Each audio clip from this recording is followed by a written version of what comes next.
Hey, and welcome back to Westeros, everybody. This is Rusty Zimmerman coming at you live via Twitch and the Shadowcasters Network, going back to torturing player characters in King's Landing.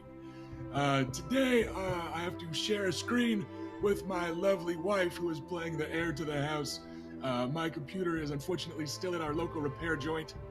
So we are having to make do and share things like we're married and in love, and it's awful. But let's go ahead and introduce our player characters and the people that are playing them. And to keep it easy, I'm just going to hold down push to talk and bring in Felicia. Felicia, how's it going? What's your character doing? Hi. I play Rhaena Nymerian. I am the heir to the house. And when we last left off, she was with everybody except Van in the same place in the woods, the Kingswood, having just slaughtered the Fox Knight. We didn't do it, though. We just helped. All right, and next in line in the house is Erica. Erica, how's it going, and who are you playing?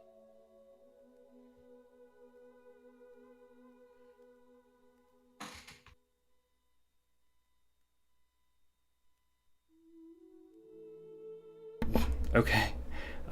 Sorry. I'm playing Bela, the second oldest child, by just a few minutes.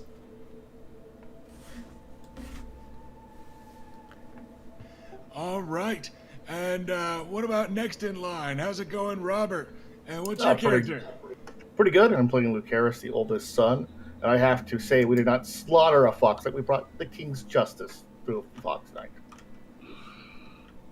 An important bit of hair splitting. And I believe also present and loosing arrows at brigands was our final member of House Nymerian, played by Ash. Ash, how's it going? Hi, I'm doing okay. I play Adam Nymerian, and when we last left off, he had just shot someone in the neck. That is correct. That would be the Fox Knight that we were discussing, but I think you might have also got the last blow on another one of those bandits, too. So, it was pretty close. Yeah, you were taking scalps. And then last but not least, though I guess kind of least in Westerosi society, actually. Oh.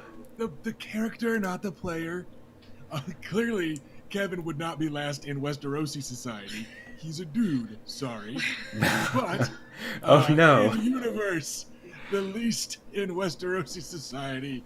How's it going, Kevin? We missed your last session. I was in New Orleans. It's going great. As for who I'm playing, Vannon Rivers is well, he's a bastard, but only by birth. He's actually kind of a nice guy. At least I'm trying to play that way. Yeah, he was off horse shopping and meeting the mob and all kinds of stuff. But you can discover that The in mob. character dialogue. Oh yes. Oh yes. Yeah, Kevin and I had a PM discussion about what Sir Vannon was up to. And you guys will get the opportunity to learn that fairly soon. Before that, though, we want to remind our viewers of a couple things for them to help learn. First off, if you're joining us for the first time, welcome, and thank you, and I hope you have a good time with the pre-Game of Thrones with us. But if you take a look in our video, up in the corner there is the Iron Throne, which you yourself can claim. With likes and subscriptions and cheers and all the other made-up Twitch currencies, you can take down hit points on the stream boss and unseat the ruler of Westeros in King's Landing and claim the Iron Throne for yourself. When you claim the Iron Throne, you give a destiny point to a player character of your choice or a non-player character of your choice. So it could be one of the young scions of House Nymerian, one of their allied NPCs, or any of their not-so-allied NPCs. If you just have a favorite from the show or the books or from our episodes so far, those destiny points can have real mechanical in-game stuff where they can let you roll extra dice and keep extra dice and take dice away from some bitch trying to stab you in the kidney, or they can just manipulate the plot in a couple of small ways. Often, if it goes to an NPC, I'm going to manipulate the plot in a couple of small ways. But as we ramp up into more conflict and combat, you might start seeing NPCs rolling and keeping extra dice too. So let's keep those destiny points coming. Last, though, whoever claims the Iron Throne at the end of an episode is the king or queen of Westeros, lord or lady of the Andals, the Rhoynar, and the First Men, protector of the realm, yada yada yada, all the rest of those bitchin' titles.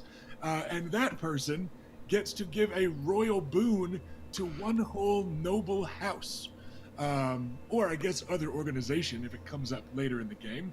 But yeah, instead of picking one character, you get to give a great big fluffy narrative mechanical bonus to your favorite house in all of Westeros. So far, we've seen one of those boons go to House Nymerian, and the very next bit of gameplay was a flashback scene to their grandfather, Lord Maekar, handing out gold coins like full-size Snickers at Halloween.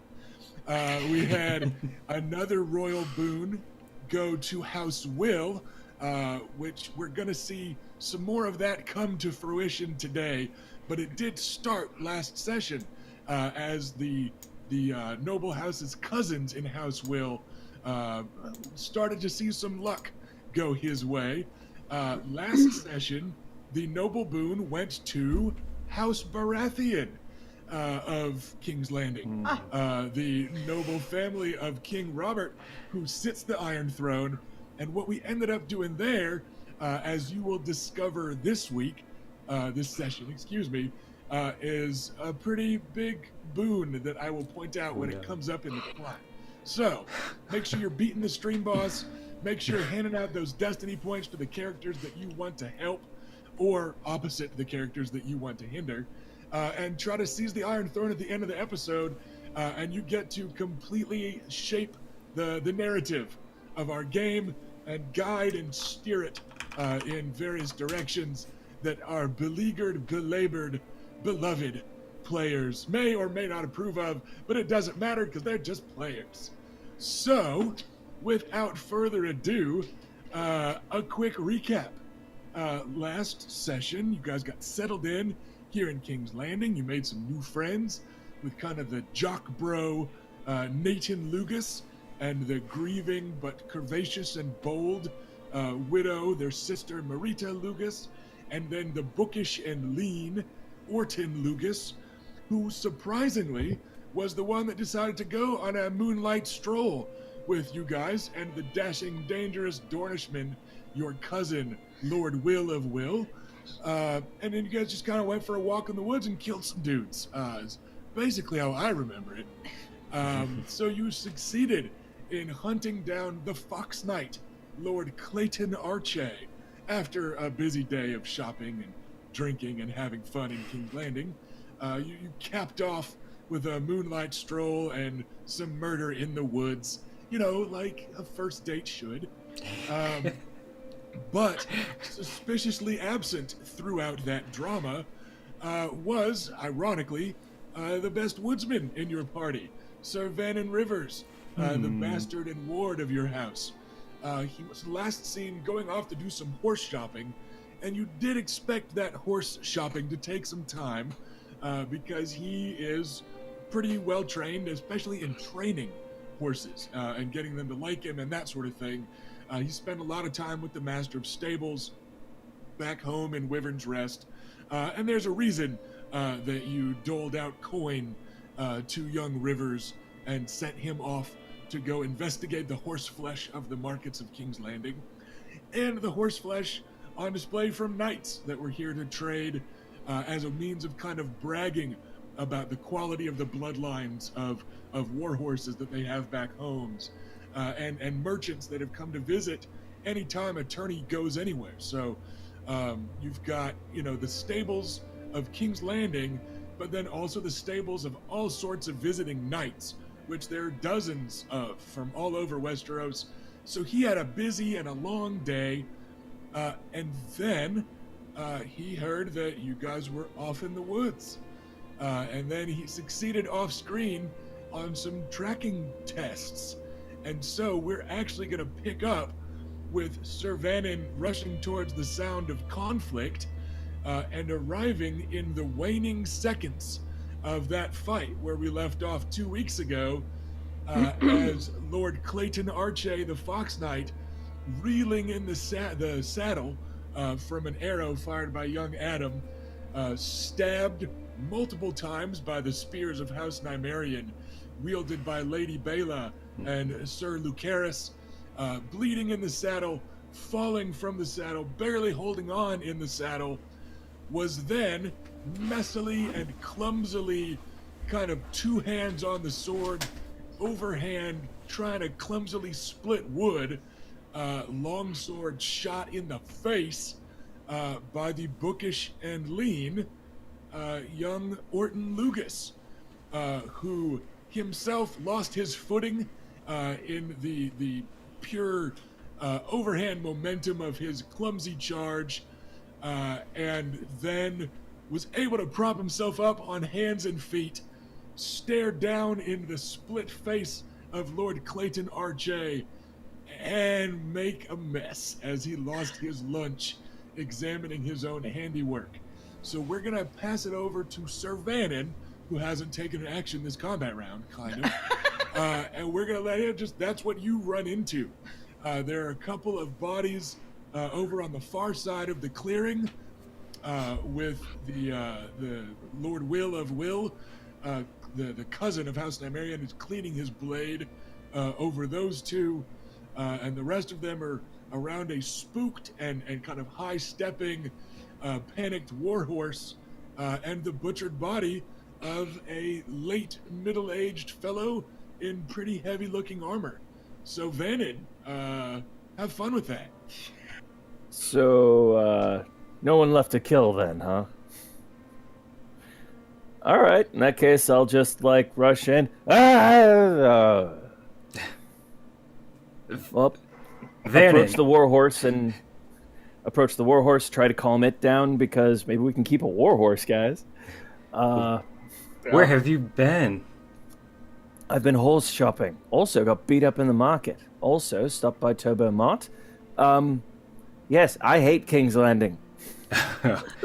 We got a horse too.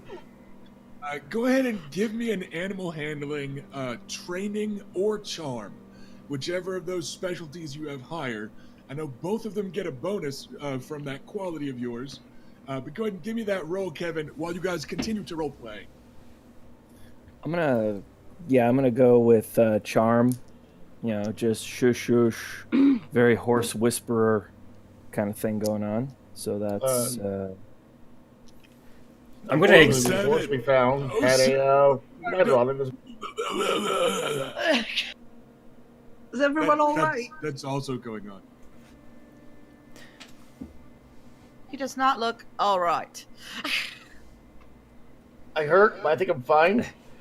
Yeah, I'm gonna start tending to my own wounds, trying to find out where I've been damaged, kind of like padding around, seeing where I'm bleeding from. So I took some pretty heavy wounds from that combat. I want to make sure that I'm not haven't broken a bone or something that's really going to impede me. A quick mechanical distinction: you took injuries, not wounds. Right. I mentioned that. Right, and it's just because it's important in game. Injuries tend to heal after about a day. Wounds would be what you guys were doling out to him, and they tend to heal after weeks or more. So, an inspection of those of you that did take some damage, you've got a few minor cuts, but it's mostly contusions. He was just laying into you with these bone-jarring, heavy overhand strikes, also from up higher than you. And you were able to block or use your armor and shields for most of them, but it just really wailed on you. You're feeling pretty sore, but you're pretty sure if you take it easy for the next day or so, you'll probably be able to heal up okay. prior to kicking off the tournament. Yes. So running my fingers kind of around the big dents now in my armor, kind of happy that I don't have to worry about repairing it because it's about to get melted down to make new armor. Maybe not melted down, but yes, Reforged. repurposed. Let's say, but yeah, it definitely saved you with this because it was a big dude that knew what he was doing, with just a big heavy sword and those terrible overhand strikes. It is quite a bit more fun to be the one on horseback than not, in that sort of fight. Speaking of the horse, it is an old courser, but it has seen more than its fair share of bloodshed. So its blood is up because of the fight and the noise, and its rider falling off. But it's able to be calmed down pretty handily by Sir Vannon.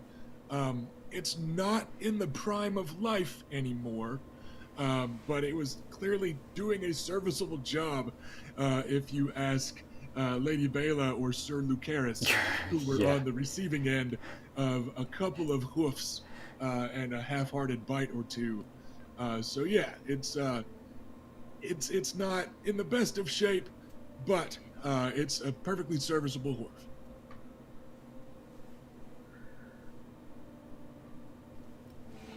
All right. Gain horse. Rusty, you said this guy was loyal to the Targaryens in the war, correct? Indeed. And you've had, a couple minutes of swirling, nightmarish bloodshed in the moonlight to rack your memories about House Arche. And you do remember them being among the roles of the loyalist houses. He was certainly screaming some crazy pants stuff. You seem to remember he mistook your twin for Rhaegar himself, seeing that silver hair in the moonlight, and he was yelling some anti-Rhaegar stuff. There have certainly been rumors, and your grandfather, Lord Maekar, has shared them, that there was a bit of a schism between King Aerys and even other loyalists there at the end. But it would certainly seem that Lord Arche was buying into all that very, very wholeheartedly. His bellowings during the fight left little doubt that he was on the side of House Targaryen. Does he still have house members left alive? No. No. He was the last member of his house, and actually House Arche was formally dissolved in the wake of Robert's rebellion because he would not submit. He was the last member. His son died in the fighting. He had no other heirs, and he would not bend the knee, despite Robert's... Again, in the perspective of House Nymerian, it was not terribly open-handed or even-handed of Robert Baratheon to accept the surrenders that he did and then strip you all of some of your lands and stuff. But he also didn't kill everyone and put heads on pikes everywhere. So compared to the rest of the history of Westeros, Robert was comparatively fair and generous in the wake of the war, but only if you submitted and bent the knee, which your grandfather, Lord Maekar, begrudgingly did. And you still lost some lands. You lost your bannermen, House Dannet. They were given over to House Ironwood, who had risen up in rebellion, remember? And, so you still lost some stuff, but he didn't kill everyone. Okay. Yeah, so the reason I'd asked is I would have tried to collect the armor and send it back to his house, but if there's no surviving members, there's no reason to do that. Yeah. There's really nowhere left to send it. Okay. He was one of the few that would not bend the knee, so their old tower, it wasn't like a castle or full-on hall. It was a tower, but it was actually taken down stone by stone. Wow. It was one of the few lessons that Robert was out to teach at the end of the rebellion. So they actually cast that shit down. It didn't even go to a rival or whatever. He was just like, no, fuck this. House Arche is no more. Okay, very well. Well, then in that case, the armor and such will help prove the identity of this man when we bring him back. Yes, the armor itself, like Lord Arche, like his horse, is past its prime. There are a few holes in it. You can see where it's been kind of crudely hammered and beaten back to flat. There are a few rents in the metal where once upon a time he took some supremely powerful blows. That sort of thing. It's patchwork, like the mail underneath is a couple different sets of ring mail and chain mail, that sort of thing. But it does have that stylized full body fox of House Arche across the breastplate over the heart. Yeah, that's the important bit. Yeah, so it's still identifiable. I just didn't want you to think it was in like super pristine Oh condition. no! I just care that it would help other people be able to identify who it was. So if we just walk in town and say, "Hey, we took care of this guy. Just believe us," one of those kinds of things. So Honest. Oris will come walking up a few moments later with basically all the party's horses in his two hands. Not like on his shoulders, but he's got him by the reins. It's a fairly simple, if grisly matter, to take Lord Arche out of the bulk of his plate and mail and to strap it to a horse somewhere. Orton has gotten to his feet and is kind of looking shaky. You can kind of see the whites of his eyes in the moonlight and stuff. And they settle on young Adam. Yeah, Adam will have kind of limped up to him and kind of tried to kind of guide him away from the corpse, because I think him being next to that is making it worse. So kind of like take him to a nearby tree to lean against that to steady him, and just kind of stay with him and try and calm him down a bit. Yeah, there's a little known medical and in fact psychological fact that staying really close to the body of a geriatric that you and your friends just slaughtered that's also covered in vomit, that is not great for a weak stomach. No. Most people don't know that, but I learned that in school. So yeah, he is pretty shakily guided away. At one point, he kind of weakly is like, "My sword. Perhaps I'll just leave it there." Yeah, just kind of. He's very easily kind of guided away. Hands are shaking a little bit, but yeah, he doesn't seem to be injured. Just really rattled by, yeah. Yeah, I'll be trying to soothe him. And that's easily enough done without need of a roll. The assumption is that you'd be making some, persuasion plus empathy type of stuff, but Adam has been routinely roleplayed as a decent chap, and he likes you because he is also bookish. You are also bookish. He's pretty sure that you've never taken a 3-foot-long cleaver to somebody's face, but you are still, able to compassionately guide him through processing that. And also, you're like the only person here he's bigger than.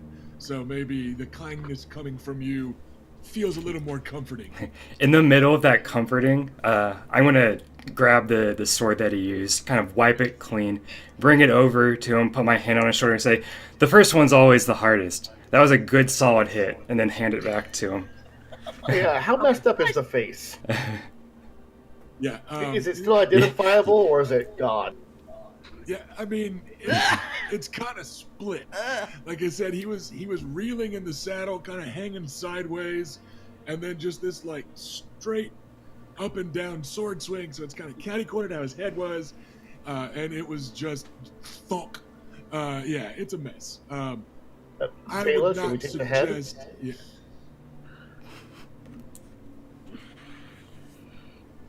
I mean, the question is, do you want it? Well, in case the armor's not enough to identify him. I don't think we need to take the body back. We can dispose of them here. Oh no, I just meant the head. I mean, on one hand, like, proper burial is probably the right thing, but we should at least give the head a rinse. Hey, you can pull out a water skin and just rinse the head off. How Is that about what we you mean? compromise? We'll wash half the head. We'll take the other half. It's already been bisected, it seems. I don't think anyone's going to identify this guy based on his head. Like, no one knows what he looks like. The Maesters will have their work cut out for them. With them being brigands, and particularly the Fox Knight, a renowned brigand for a decade and a half or so, it is completely appropriate to just leave them strung up somewhere in the woods. Okay, yeah. Because remember, bandits are kind of non-people. Oh, that's right. I had mistakenly thought knight. It would not be unseemly to bury him as a former lord or whatever, but it's not inappropriate to treat him like a bandit instead. It's one of those either or things. Again, if he had family for you to return the body to, that would probably change things, and his status and his noble birth would demand a certain set of circumstances. But the fact that he doesn't have a family anymore and that he's been declared outlaw for so long, again, just pulling some rope out of a saddlebag and just leaving them strung up somewhere is also plenty. As far as proof or evidence goes, remember, this is not Law and Order King's Landing. You guys have members of 3 different noble houses, including Stormlanders and Dornishmen agreeing, which is a pretty rare thing. So nobody's likely to doubt your word about what went down or anything, just because you've got Wills and Imerians and Alugas. So again, you don't necessarily need to worry about some of the social niceties of an actually civilized people, because you are in Westeros, and they kind of have their own social norms. I say we just string him up with the brigands. He betrayed his noble standing when he joined these lowlife, good-for-nothing thieves. And I sneer and spit as I say that. I approve of this plan. May I offer a... Go ahead, Mr. Bannon. Don't you believe that bringing back some proof of this would serve to put us in better standing? Oh, the armor, for sure. But the body? Nah, just dump it. If I may offer a dissenting opinion, whatever he is now, he was once an ally of our house. Maybe we should bury him. Here, Oris will speak up for the first time. Yeah, I meant Oris, by the way. Have you a shovel? I don't. Well, I suppose that probably decides it then. I go back to my horse where I always have stuff. I mean, we could just put it somewhere and put some dirt or stones on it. I know it's not a proper burial, but it's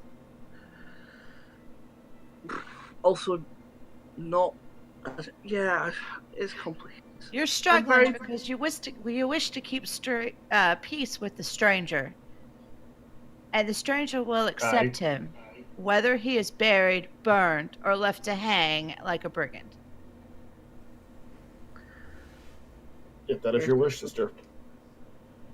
It is.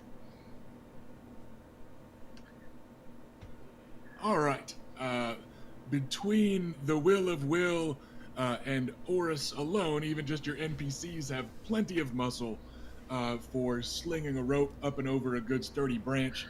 The Kingswood has no shortage of good sturdy branches, and the bodies can be hauled up in fairly short order, and things tied off and them left there. It takes longer than normal, probably just because it's dark, and that would also make the digging or trying to do a cairn take that much longer also. But before too terribly long, you're able to strip the armor, dispose of the bodies. Chat, give me a number between 5 and 15. And this is how many silver pieces you guys will happen to find if anybody decides to roll the bodies. And that's going to be about it. There's no other kind of legalistic stuff that really needs to happen here. So you find 6 silver pieces, 1 on each of the brigands, 4 in the coin purse of Lord Arche himself. And what else are we planning for the scene? Any major player character interactions? You're able to peacefully make your way back off the fringes of the Kingswood and towards the pavilion. So the GM is handing the reins to the party. I will approach Bela, say, you all right, my lady? I look down at myself. I've been worse. I'll sleep this off. I'll be okay for the tourney. As you say. In the distance, you hear Lucaris yell kind of sarcastically, "I'm okay too, Vannon." But That I have no doubt, my lord. I return I the look question with around. another question. You mentioned earlier something about a fight in the city. What did you do? Yeah. That's a nice way to phrase it.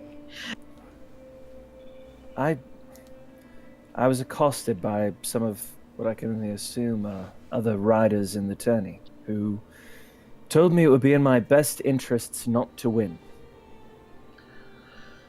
Wait. Someone accosted Oris as well. Yes, they seem to have a particular fondness for beating upon bastards. And Or just people. and who connected to was us. this? Did they have any banners? I'm afraid I can't say for certain. They were cunning enough there, but I did wound one of them. Give his arm a good crack. Should be identifiable by that, if nothing else. Someone was giving Oris trouble as well. Phrase. Not the worst guess, but perhaps presumptive. I'm all right. They only stabbed me the once. I take a look around in our flickering torchlight. Where is Landseer? The knight we followed out here? Oh yeah, where is he? An old trunk. The old If it has drunk, wine on it, yes. Yeah, he if it went has off. wine on it, it'll be him. Now that somebody remembered to give a damn, a cursory inspection of the edges of the clearing show that the crossbow bolt that went astray early in the fight Oh. found Sir Doris Landseer in one of the eyes, and now land is truly all he sees. He is lying face down in his rusted ring mail at the edge of the clearing with the bolt protruding from the back of his head. Oh no. Don't give me that look, wife. Well, there's naught to do but bring him back. Agreed. Him will be bring back, yes. So let's get him over the back of one of these 8 million horses. Yeah, you are able to with Vannon's help keeping the horse calm, you are able to get him up and over the saddle of his own horse, which is itself a well past its prime Rouncy, a humbler mount than the Fox Knight's courser, but perhaps of an age. They're both got kind of gray around the muzzles and such, but it's a placid enough beast that you're able to get him up and over the saddle and balanced there. And with that, we'll go back to the PCs and their discussion on the walk back to camp. These attacks, we have to assume are not coincidence. Well, not those in the city, anyway. Well, yes. Well, we knew people weren't going to like us. There's one thing not to be liked, it's quite another to be accosted in the streets and be told to throw a tourney.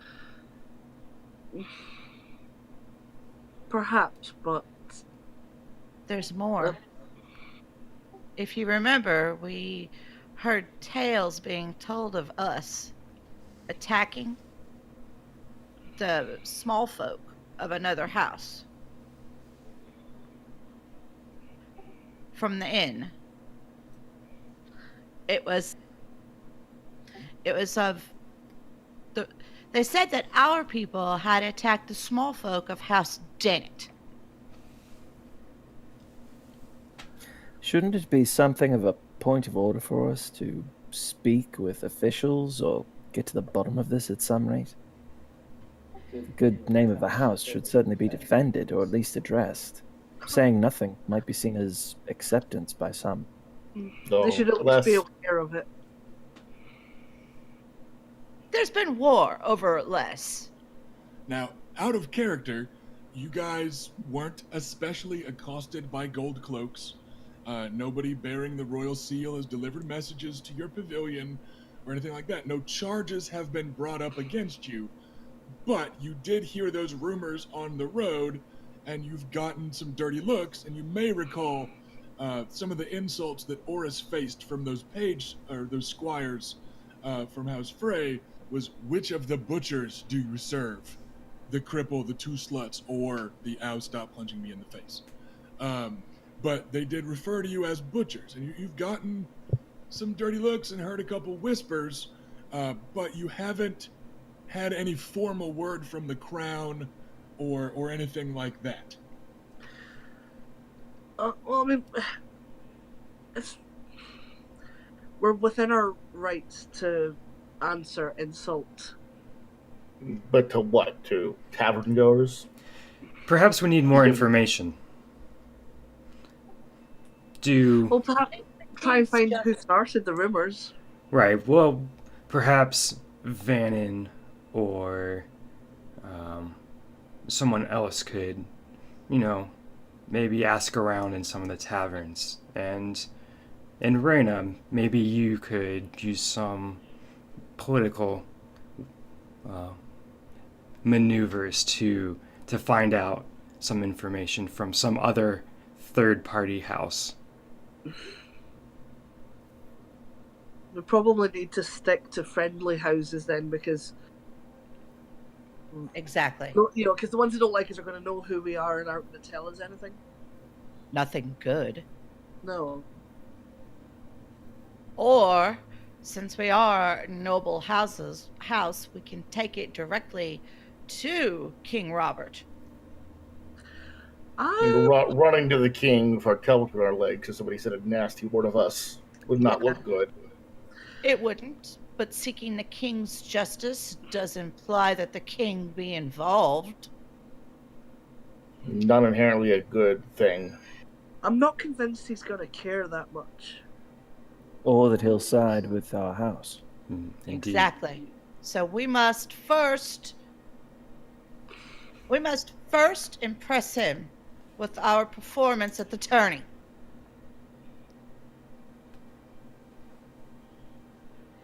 He is a simple man and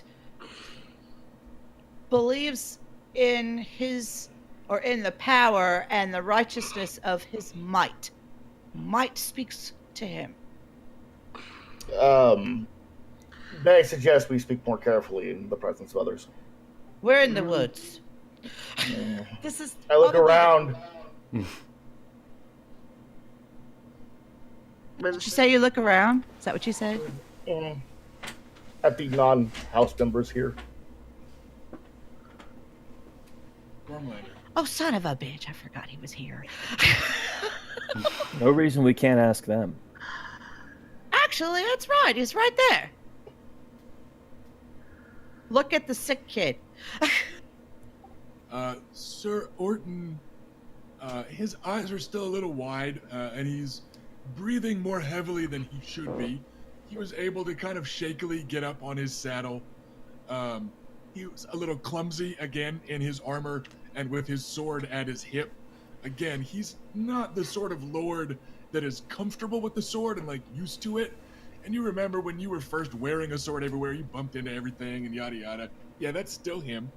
And he's not being as jawy on the way back. Remember, on the way out here, he was all about the historical quirks of, oh, you know, a Stormlander following a will and a bunch of Dornishmen into the woods to kill a Targaryen loyalist, and well, what a queer band of bedfellows we are, and that sort of thing.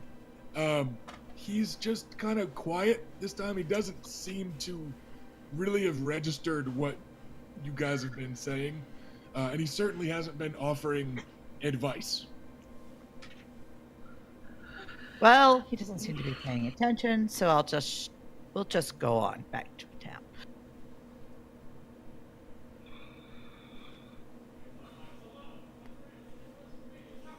Now, I'll look at Sir Will and ask him if he's heard anything of these rumors. I'm sorry, cousins. I've been following rumors of an altogether different sort. Trying to track down Scorpion and that sort of thing. No one spoke ill of a Dornish house where I could hear it, but that's not terribly uncommon. Would you mind keeping your ears open, and if you do hear something, to let us know? Oh, I could answer it myself if you'd prefer. But yes, not to worry. Of course, I always listen for people insulting my king.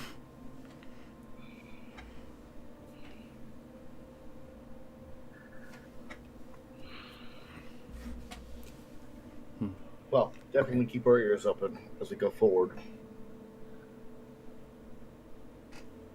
All right then. Nothing else of particular note happens as you make your way back to the edges, or from the edges of the Kingswood and out towards the tourney grounds and the pavilion fields. It looks almost eerie at night compared to during the day, because all of the rainbow colors of every noble house in Westeros, it feels like, they're muted in gray and kind of monochrome in the moonlight. You see some fires going. A lit campfire in a given kind of pavilion site is often kind of a casual invitation for people to come by and hang out and converse. A few of them just keep their fires going overnight because that's easier than starting up a new fire each time, and they might have pages and squires enough. So there are pockets of light. You're not like stumbling in the dark or anything like that, but compared to the hustle and bustle of the pavilion grounds and the tourney fields in the daytime, it's kind of eerie, almost like post-apocalyptic, color-washed movie in a way. Compared to all the motley colors and the life and the hustling, bustling small folk and the activity of this place at noon today. In the afternoon when you ran into the gold cloaks and those fray little shits and all that good stuff. But making your way through here now at close to midnight, probably after midnight, it's pretty eerie just how quiet and calm it is. But you're able to get to the pavilion tents and decide who's going where from there. You've got the horses can all be stabled here. Some of the horses can be stabled there at the Green Tree. So it's time to decide who is sleeping where again. And then we'll have a pretty casual day planned tomorrow in terms of obligations you had before tonight's outing. It was dropping armor off again and double checking your order with Tobo Mott. And then there's really nothing on the schedule until the opening feast of the tournament this evening. So your time is yours until then to figure out what you guys are doing as you get to your tourney pavilion. Is there time enough for me to heal up all my wounds before the tourney, or would that require some specific attention? Again, remember they're injuries, not wounds. I know I keep being pedantic about it, but it's because it does matter in game. Absolutely. Much like Bela, yours are injuries, not wounds, but they're also just you got a good beating. Outside of the mottled light of the moonlight in the Kingswood, you guys can see that he got roughed up, kind of a split lip, a little bit of a black eye, swollen cheek, just that sort of thing.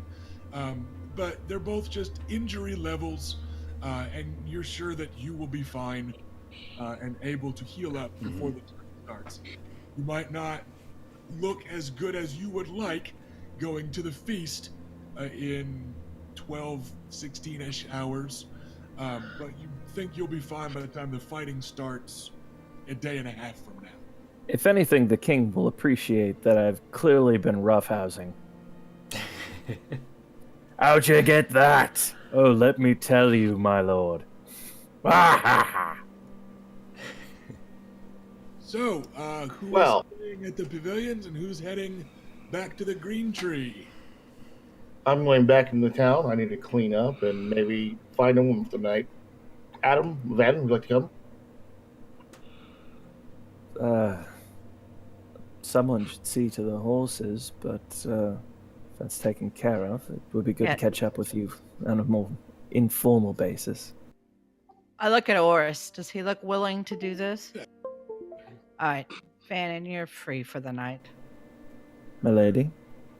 Lead on, my lord. And Adam? Hmm? We are going to the city. Would you like to? Oh my god, he's so cute. Clean up. Find a warm bed. I mean that sounds nice, but I mean my bed at the pavilion's fine. I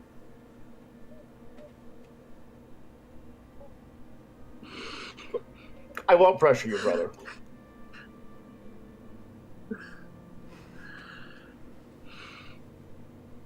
With sort of an aside to one sec. As an aside to Adam, my lord, the Green Tree might be a good place to gather intelligence. Oh, good point. Yeah. All right. I'll come along then. But don't, I'm not going to get drunk or anything though. On purpose. Yeah, Cousin Will just gives that bright tooth smile. Well, I certainly am. Nothing like wine and a woman after a good fight. 4 drinks I don't later. like you, cousin. That doesn't sound half bad myself. I think I shall join you. Oh, I'll definitely be going back to the Green Tree. Thank you. Blush, All right, smile, then. keep it to myself. Oris will tend to the horses, etc. He kind of looks questioningly at the lot of you as he makes his way like down the line of horses that no one's riding right now, and gets to Sir Joris's. He stops and kind of shuffles from foot to foot, and just like, what do I do with this one, my lords, my ladies? Well, we can hang on. I mean, we want to hang on to it for now. It's not like he's using it. When I was checking out the horse, does it look like it's of any exceptional breeding? Neither of them do, no. To clarify, this was Sir Joris's horse, Sir Joris Landseer, who is using it right now. Oh. Right. Oh, okay. We have Of a any body of the still. captured horses? No, neither of the captured horses are of remarkable breeding. Okay, But remember, one of them has a body across the back of it right now, and Oris is asking what to do with it. Yeah. We can take it to a sept. Which house was that? Landseer? Yeah. Just a hedge knight, not a... Oh, okay. So no family to speak to or report of. Okay, well then, yeah. Landseer as in he sees lots of lands because he wanders a lot, because he's a hedge knight. Well, So perhaps, we'll take him to the sept and have him properly interred, I believe.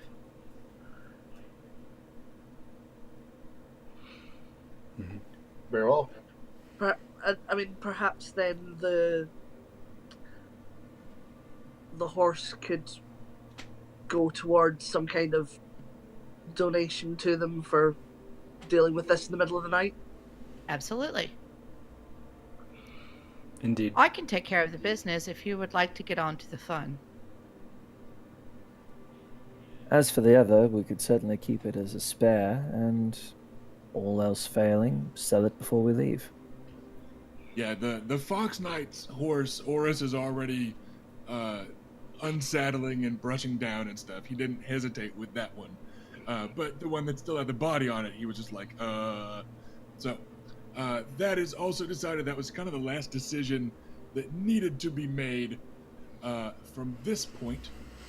So, it sounds like the Lady Reyna, heir to the house, will be taking the horse and the body to the Sept and trying to find some Silent Sisters.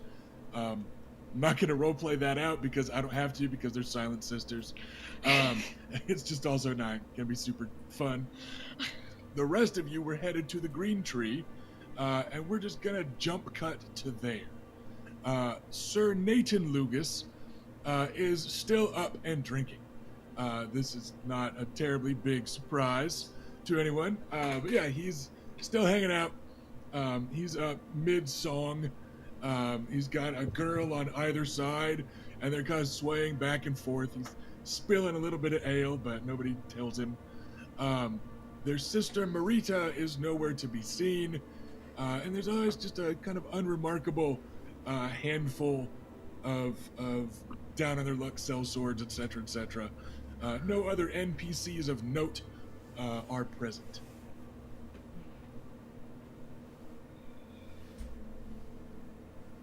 Well, I'm going to get some wine and go across the street. All right, then. I'm not going to roleplay with you at the Pillow House across the street. Sorry, Robert. My wife is here. Later. What's going on? I'm gonna get some wine and some bread, just to get something to eat while drinking. No problem at all. A copper piece or two will certainly cover it. Your cousin, Lord of House Will, also gets himself that a rasher of bacon and commences to drinking, kind of eyeing the pair of girls on Sir Nathan. Orton Lucas kind of forces a weak smile and then winces at his brother's singing, but doesn't look to be taking point socially. Did Orton get a drink? He has not asked for one. I will get a drink. Okay. I will get a drink for him. So this is on me. You ruined this. You should probably get a little something to eat, even if you don't feel like it, just because you kind of emptied yourself out there. He nods a little shakily.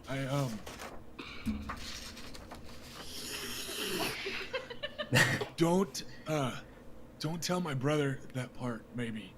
And he looks kind of earnestly at the few of you that are standing there. I won't breathe the words. I bring a flagon, but it's full of water. Set that beside, wink at him, and move on. He looks content to drink up, not water. It's King's Landing. It could be some especially watered down ale or that sort of thing, but nobody drinks the water in King's Landing. Yeah, But good point. some Watered weak down. ale. Yeah, weak ale is fine. So he will drink, and he picks at some bread a bit.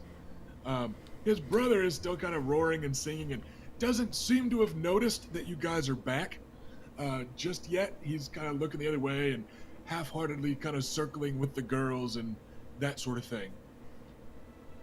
We should probably tell him we're back. Yeah, he'll catch on eventually. I've got a question. I assume you don't have to take the mummer quality to have a decent singing voice? You can sing along in a tavern just fine without it. I know. I'd just like to have myself brawn-like capacity for singing, but not professional. Yeah, it's just no. You can do it, but no one's going to give you any money.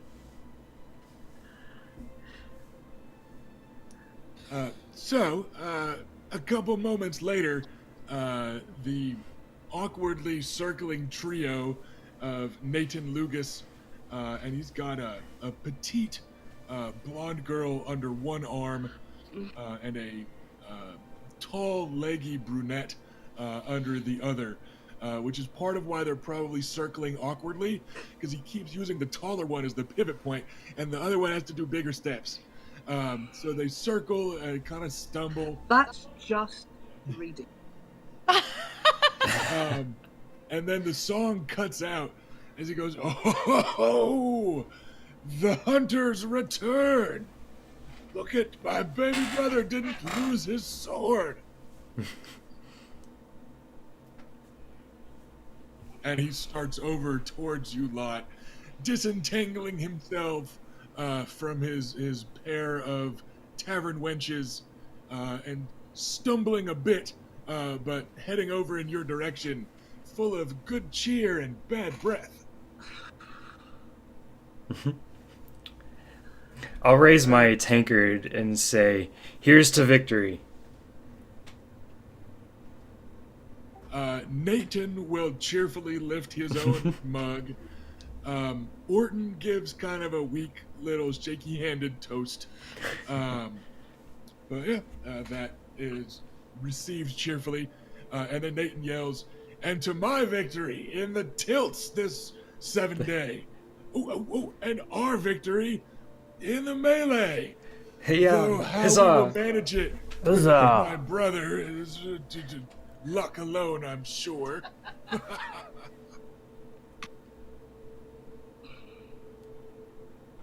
Luck favors the bold.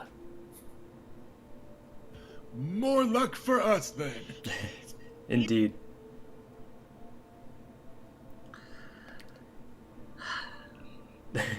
Plenty bold. So it looks like he's just gonna kind of rib his brother for a while, and Orton doesn't look to be particularly in the mood to speak up about it. But that's the general thrust. I mean, where I can, I will try and deflect those by kind of talking him up a bit more, or kind of, I'm not going to let him go too hard on Orton. Did he tell you the story about the first time we sparred? Did he trip on his sword? No, he Did didn't. he fall off his horse in the dark? He did neither of those things. He acquitted himself very well. Did he? Glad your snark and grumpkin hunt went without hitch then. Well, you see, it's quiet I once think- you've got to watch. I think that Rusty said I could show up whenever at this point, so I'm gonna come in. And I'm carrying the packet we had, the wrapped up armor from Arche, and just read the broom. And then come over and drop the armor on the table where Orton and Adam are sitting, and look right at Nathan. And like, your little brother got the killing blow on the Fox Night.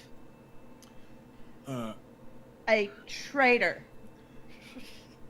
Orton kind of queasily looks away from the armor as you say that, but Nathan takes a half step back, because it's a big fucking bundle of armor too. You know, even just the breastplate and like any other original pieces of armor that had the sigil on it. Like it's a big heavy thing. But he kind of takes a half step back and then goes, "Around on the house to the glory of Lugas." There you go. And he seems to completely forget any sort of taunting that he was up to 15 seconds ago, and is instead It's like, yay, I'm the heir. My house is awesome. Go team. So yeah, just that sort of mercurial temper shift that comes from being a good bit drunk. And a Lucas.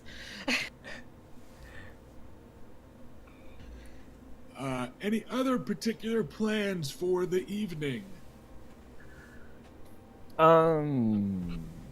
Since I didn't get in on any of the skullduggery and intriguing last time, I'm gonna see what I can do to question people as surreptitiously as I can about the rumors of our banditry and raiding. It is late enough at night that there really isn't anyone to question here, and the handful of sellswords that you do still see are ones that you did originally see reporting, or at least answering questions for Cousin Will. So it looks like if they'd heard stuff, you probably all would have. If the well is dry, then I'll drink the wine. So where is Luke? Oh, he went to the whorehouse across the road. Of course he did. Very well. We'll find time to chat later. I think it has been a very full day, and that tomorrow we have even more things to do. The feast starts at sunset. At sunset, and we will all be in attendance. Is Oris planning on coming? Is Oris planning on coming, Adam? Yes. Right. Then. Hang on. I'm not Oris's keeper. You're kind of the one that told Oris he was going. That's why you were buying him fancy clothes. So, yeah. Even is Oris planning on attending is kind of putting it a little generously. But yes. Yes, I'm bringing my pet along.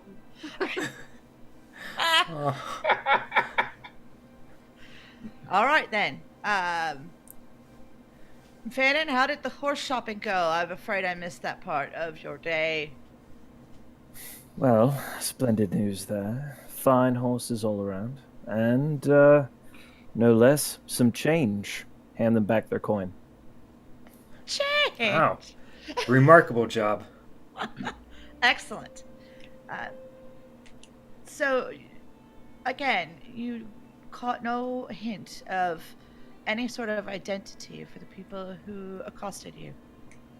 I'm afraid not, my lady. But, as I said, I did wound one of them. It's possible if I heard their voice again, I might recognize them. Did you pick up an accent? King's Landing / Crown's Lands? Truth be told, nothing that stands outside of the localities. Very well. Certainly, if they were Stormlanders, it would make sense. Perhaps in the future we shall not venture off one at a time. It seems that when we do, each member has been attacked. I'm inclined to agree, my lady. Perhaps we should try not to have any of us traveling alone while we're here. Mm-hmm. Then someone should go rejoin Oris at the pavilion. Funny you should say that. I was just about to do that. Good night. Luke is Good night, Adam. He doesn't count, I guess. All right. Now, who will volunteer to go across the street?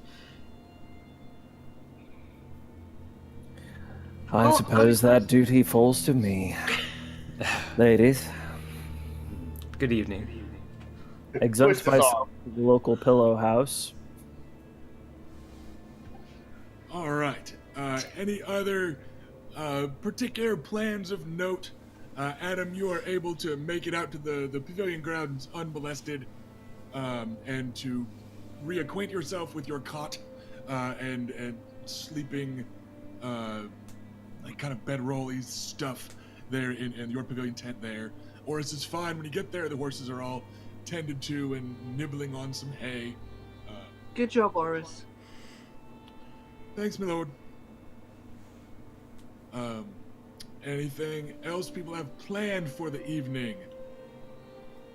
All right then.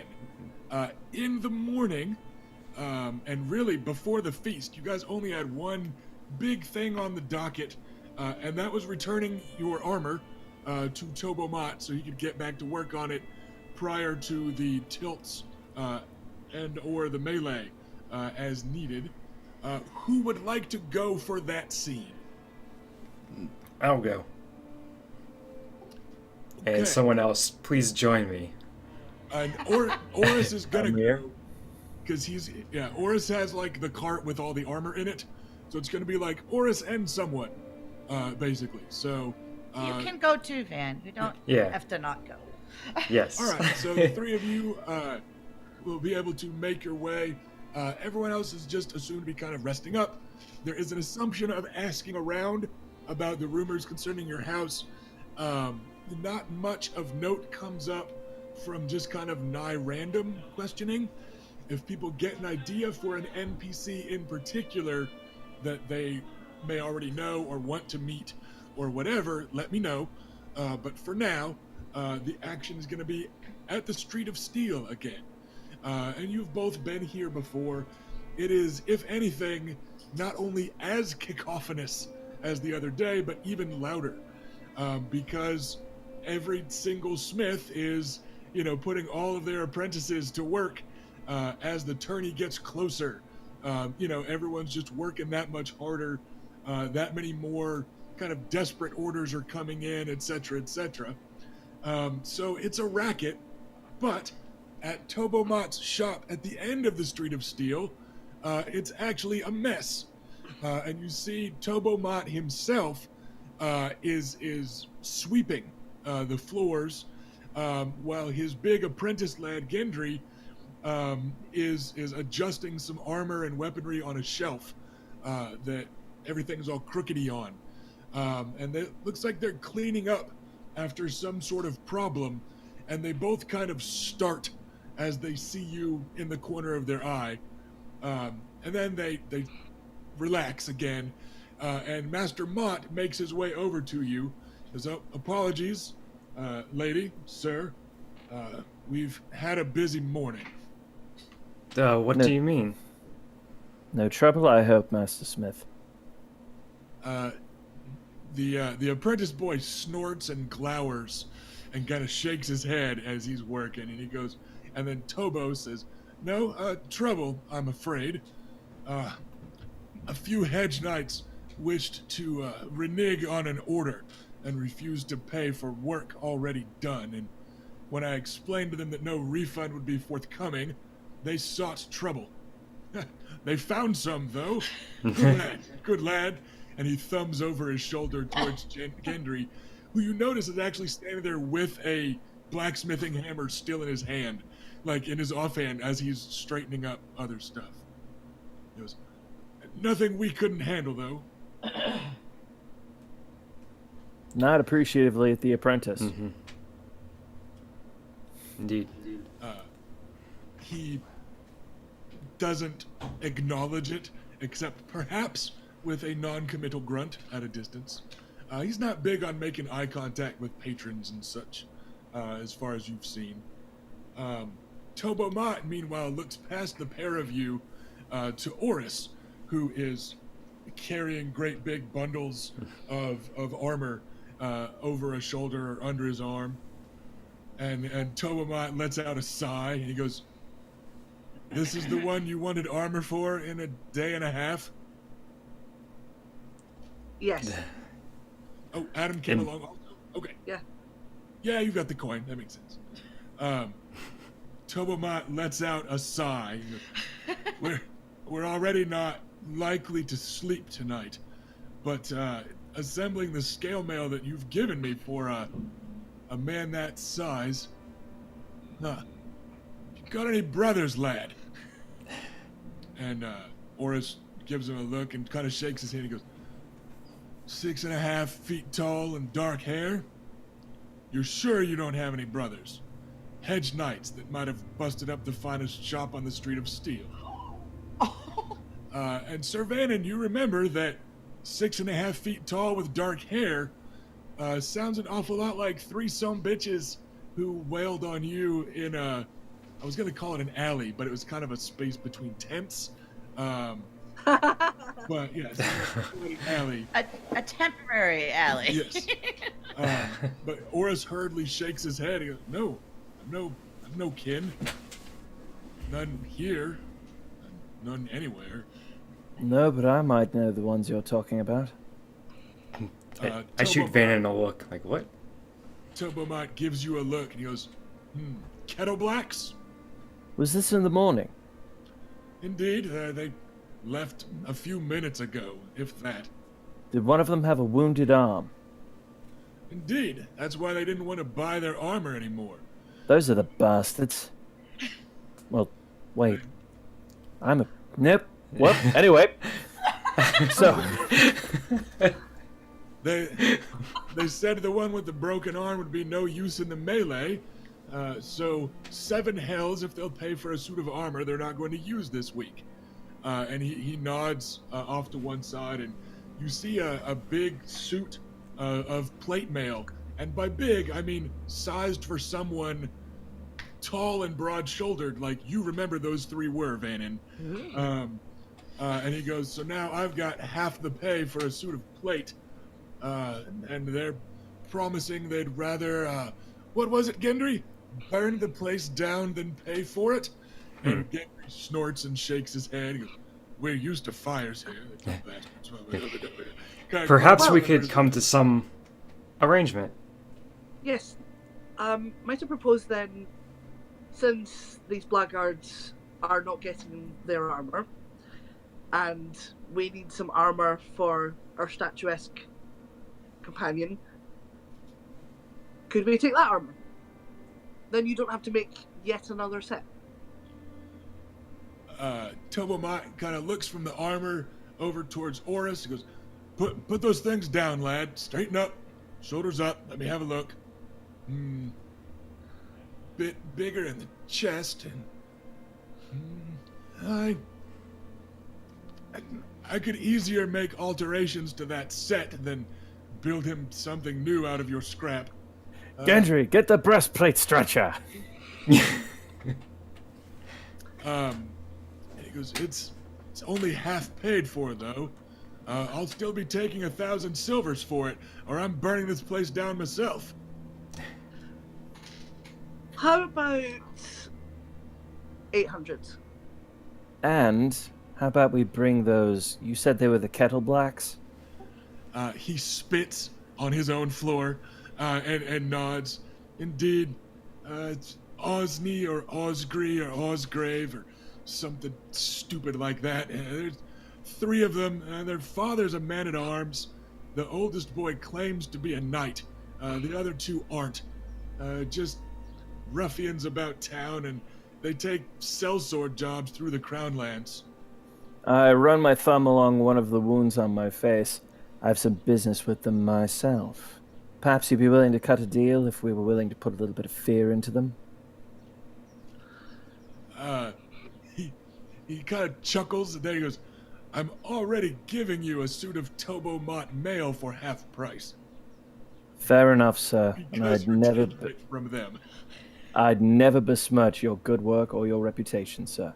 That being said, at least it'll bring a smile to your face. Yeah. He doesn't look like he smiles much.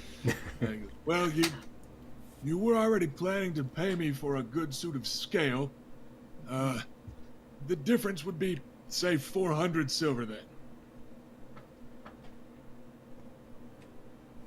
Yeah, Okay, consider so- it done. I don't even need to Something haggle more in. than- Great. That's more than reasonable. Yeah, and out of character, that was the math that checked out. You were paying him 600 for a suit of scale mail, a suit of full plate that was already half paid for. You had to pay 1,000 of it. You already gave him 600 for scale instead. So yeah, 400 silver, and you will be square. I had Oris written up as 600 stags for his armor. So, in addition to a new suit of armor, that will be described fully when you see Oris wearing it. You guys also potentially made an ally instead of an acquaintance, but you also have a name to apply to at least someone who accosted you. Kevin, looked like you had some. Is my half plate ready? Yeah, we'll say that you can pick that up because you didn't come fetch armor and then go traipsing in the woods to murder anyone yesterday. So yeah, they were able to work on your armor. Everyone else had to come and get their armor back and then like go do adventure-y stuff, and then that's where they go back. But Cool. yeah, yours is ready to go. You can have that picked up just fine. Any other particular plans for Tobo Mott's shop? Because we are just kind of focused on the points of interest here. I'm not going to make you guys stand here while I put on a couple episodes of Forged in Fire or something. I don't suppose you know anyone else who the Kettle Blacks might have crossed. He shrugs his wiry, muscled shoulders. I don't pay much attention to the politics of hedge knights, I'm afraid. I just take their coin and trade them iron for it. Well, Vannon, we can try and find what pavilion they're in. Take it to someone higher up. I'm embarrassed to ask, and I would do nothing to shame the house that has done so much for me, but I would ask for recompense for them. Well, that's all right. You don't need to do the asking. House Nymerian has been insulted, so an Nymerian can go and demand recompense. My lord. I agree. All right then. We are going to call it a wrap here at Tobo Mott's shop. They are going to be making some alterations to that pilfered set of Kettle Black mail, but it will be ready at the same time everyone else's is ready, which is right when the plot demands it before you guys all need it for jousting. So, you've Plot got... armor? Yes, exactly. So you've got basically the rest of the day, and I'm going to save you a few rolls here. The Kettle Blacks don't have a pavilion set up at the pavilion grounds. You make your way through the pavilion and go looking for it. A quick ask anywhere, or honestly even just like a knowledge roll, would remind you after you remember anything about their garbage little house. It's a house of not even landed knights anymore. It's just kind of a sprawling mass of sellswords and hedge knights with no real meaningful claim to like nobility. But you do know that they've got a black kettle on a red field. And you go looking through the tourney grounds. There's no pavilion there, and the Master of Lists says that they didn't like requisition a spot on the grounds. Go ahead, Adam. What do we got? Who are they sworn to? No one, because they're just head knights. They are essentially up-jumped sellswords in that ugly stereotype of hedge knights way, but they actually are. You're able to ask around easily enough, particularly with your cousin Will, who's been dealing with hedge knights lately because he's been tracking down Kennedy Shanine. We're not going to roleplay out the whole conversation, but basically the eldest of the three brothers claims to have been knighted, and they're just kind of a bruiser squad. Everyone knows that the father is just kind of a crusty old man-at-arms that seems to have been rolling in some extra coin of late, but hasn't been bragging about being a sworn sword anywhere. So they seem to have just gotten an injection of silver and gold lately, but they're not knowingly sworn to anyone that anybody knows of. By all accounts, they seem to just keep doing their normal kind of sellsword work. And they do often 2 or 3 of them. Lately, not the father. It's been the sons instead. They'll show up and bash people at a melee, that sort of thing, and make some decent money. They're big dudes. Like, all 3 of them are of the sons. And the dad is stooping with age a bit, that sort of thing. so he doesn't necessarily do the fighting anymore. But they're all big dudes, well over 6 feet tall, long arms, all training, brawling all the time. But yeah, nobody knows who they're sworn to or where they would have gotten the money to be buying a set of full plate prior to a King's Landing No. tourney. Probably robbing folks. Well, they must sleep and drink somewhere, so we'll find them. They don't scare me. Yeah. Well, they do really, but I'm going to pretend they don't scare me. I'm so proud of you. I'm overcompensating. That's the best type of compensation.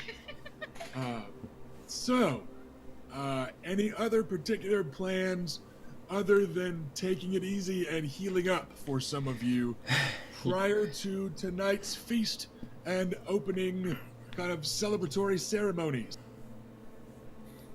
Just more seeing what grist is on the rumor mill regarding us.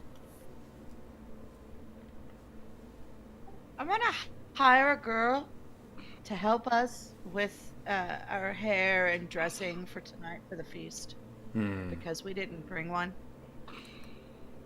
And fancy dress feast stuff requires more than usually. Lyle Brewer, the owner of the Green Tree and of the place across the street, is more than willing to rent you out a girl for whatever it is you need. And he does have one. Calm down, Luke. Calm down.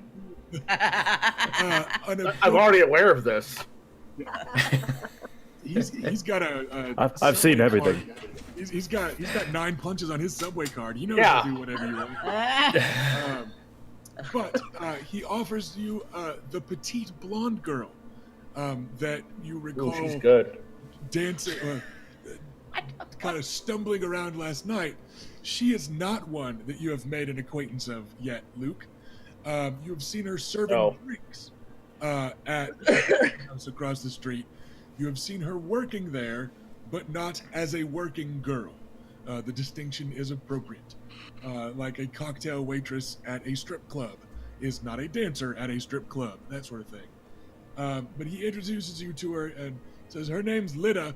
She used to work in some castle or something somewhere, and she can help you ladies look a bit less Dornish or more Dornish, or aren't you from Dorne, girl? Whatever. She'll do what you need. Sounds good. Sounds good to me. Yes, Fannin. This is actually minor retcon. So I went across the street to make sure that Lucaris didn't get in trouble while he was, playing Bangarang at full base. But since I wasn't planning on getting laid, is it possible that I was just, spreading the odd coin and looking for pleasant conversation and maybe asking the girls about the rumor mill? I mean, people do talk at the pillow, and I wasn't Sure. exactly busy. That will work also with your attempt to learn things today. So what we're going to do, chat, give me a number from 1 to 6, and then another number from 1 to 6.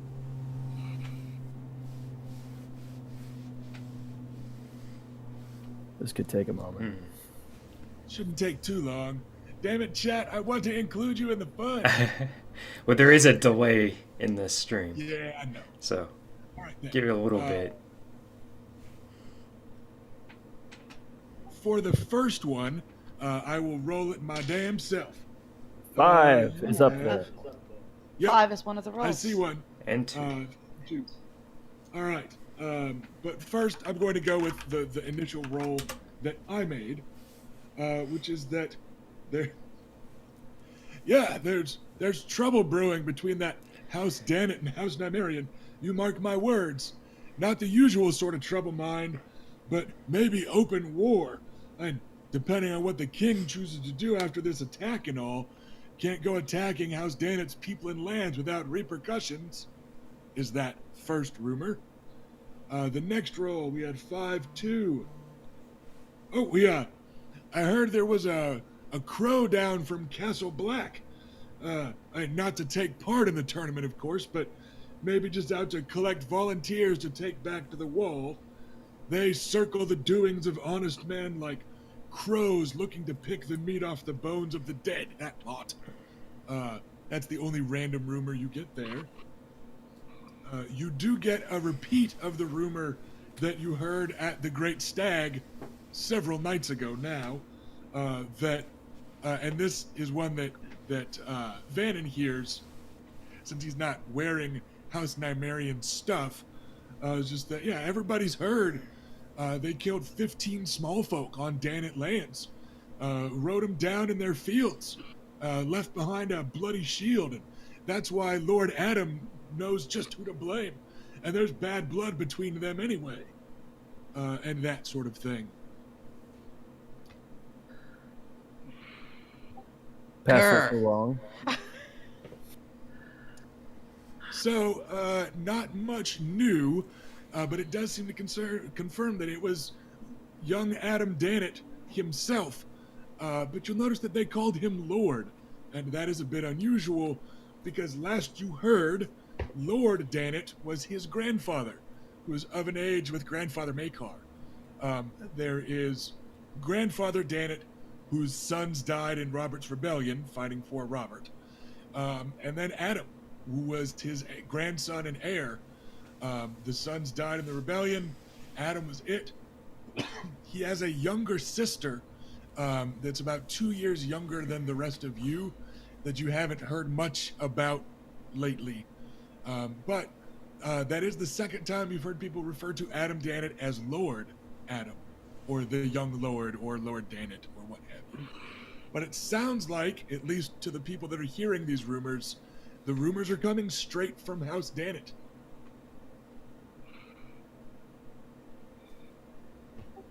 Which doesn't make it a rumor, it makes it slander and lies. Seems like we'd probably go to the source then. And it sounds like he might have inherited. Worse, can you imagine a better audience for him to gather than at the tourney? Yeah, so we might want to head this off sooner rather than later. I mean, we don't need to go in hot. You know, there may have been a misunderstanding, and we should probably try and resolve things peacefully before we go aggressively, because you can't really do it the other way around. Are we having this discussion as an entire group? Well, I mean, I'm certainly putting that to the group once Vannon gives us the information. This is kind of in the abstract middle late afternoon, the day of the opening feast. Very well then. So you guys can just be having a few cool drinks at the Green Tree, back in a corner, you know, that sort of thing. So however many of you want to be there are there. Unless you lot have us, you can tell me these are lies, or they come from him, or somebody manipulating him. Oh, they're definitely lies. We are not Could be. responsible. This did not happen. I would assume you would have told me. Oris drinks deep of a flagon of wine and says, "I didn't see nothing." That sounds more That's all right, suspicious than Oris, if we you know. had. I'm just Keep in saying. mind. I feel like I likely would have noticed if we rode the wrong way a bit and then killed 15 small folk. I also may have spoken up. It's What would hope? Just keep in mind, Adam may be being manipulated as well. He may not be the one starting this rumor. Yeah, it doesn't. I mean, while it may seem to be coming from him, it may not be his idea. Have we seen the Danet shield anywhere? House Danet, you have heard that young Lord Adam is in the lists. You are able to check with the Knight of House Florent that has been pressed into service as the Master of Lists. The Danets are here. They are in attendance, but they do not have tourney grounds. They did not set up a pavilion tent here. He's not sure where they're staying. Let us talk to him I tonight. mean, that probably means they'll be staying at an inn or something. Yeah, it Is seems there likely. any authority that we should approach? Perhaps to gain sanction to explore this slander? The only authorities that matter to you would be your liege lord in Sunspear, the in charge of all Dorne, or King Robert Baratheon himself. Once again, it seems a little weird that you haven't been approached by either of those authorities yet, especially because you're right here in King's Landing, but you haven't been accosted by gold cloaks or summoned to the Red Keep to face the King's justice or anything like that. So it sounds like maybe the Danettes haven't filed a formal charge, or I mean, with you being here kind of literally in spitting distance of the Red Keep, that's the authority you would go to, and that authority hasn't come to you. Right. Nobody's sure what that means. It's just a little weird. Erica, did you have something? Yes, I believe we should probably send a raven to Grandfather. Let him know of these accusations that are being levied against us, and perhaps see if he has any insight or information he could share. That sounds like a good idea. I mean, we don't necessarily even have to give these rumors the credibility of a response. Right, but as head of the house, he definitely should know about this. These are serious, if pressed, the authorities could make a big deal about this. And once they've made their statements, well, then we're caught on the back foot.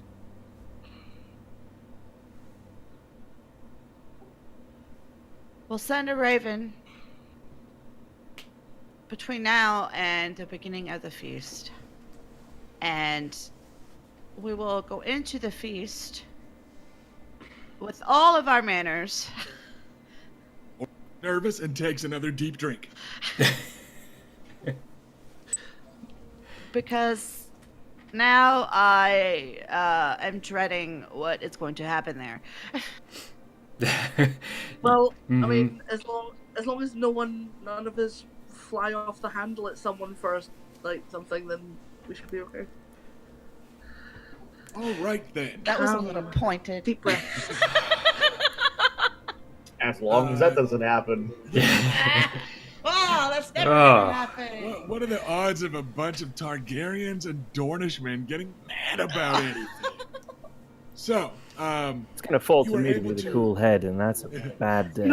I just, just hearkening back to a certain someone who mouthed off at a city watchman. all right then. We are going to go ahead and call it there. This is going to be our kind of early bathroom break, because we are going to come back after this cut, and we are going to go straight to the feast in the Red Keep. So, everyone be ready to describe all your fancy grown-up clothes.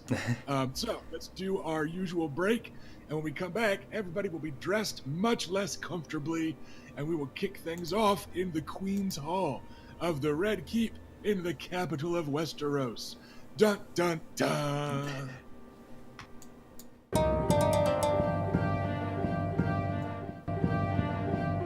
Hey everybody, and welcome back to Westeros.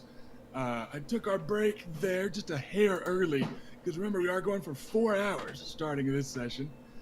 So we didn't quite go to the 2-hour mark, because our next big affair is going to be the opening ceremonies and introductory feast there in the Red Keep.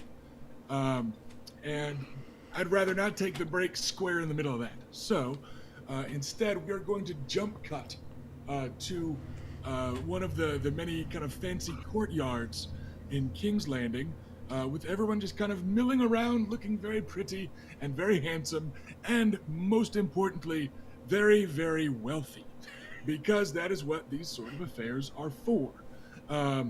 So you're able to travel armed through the city as normal, because your social status and your responsibility as knights is, in fact, to do so.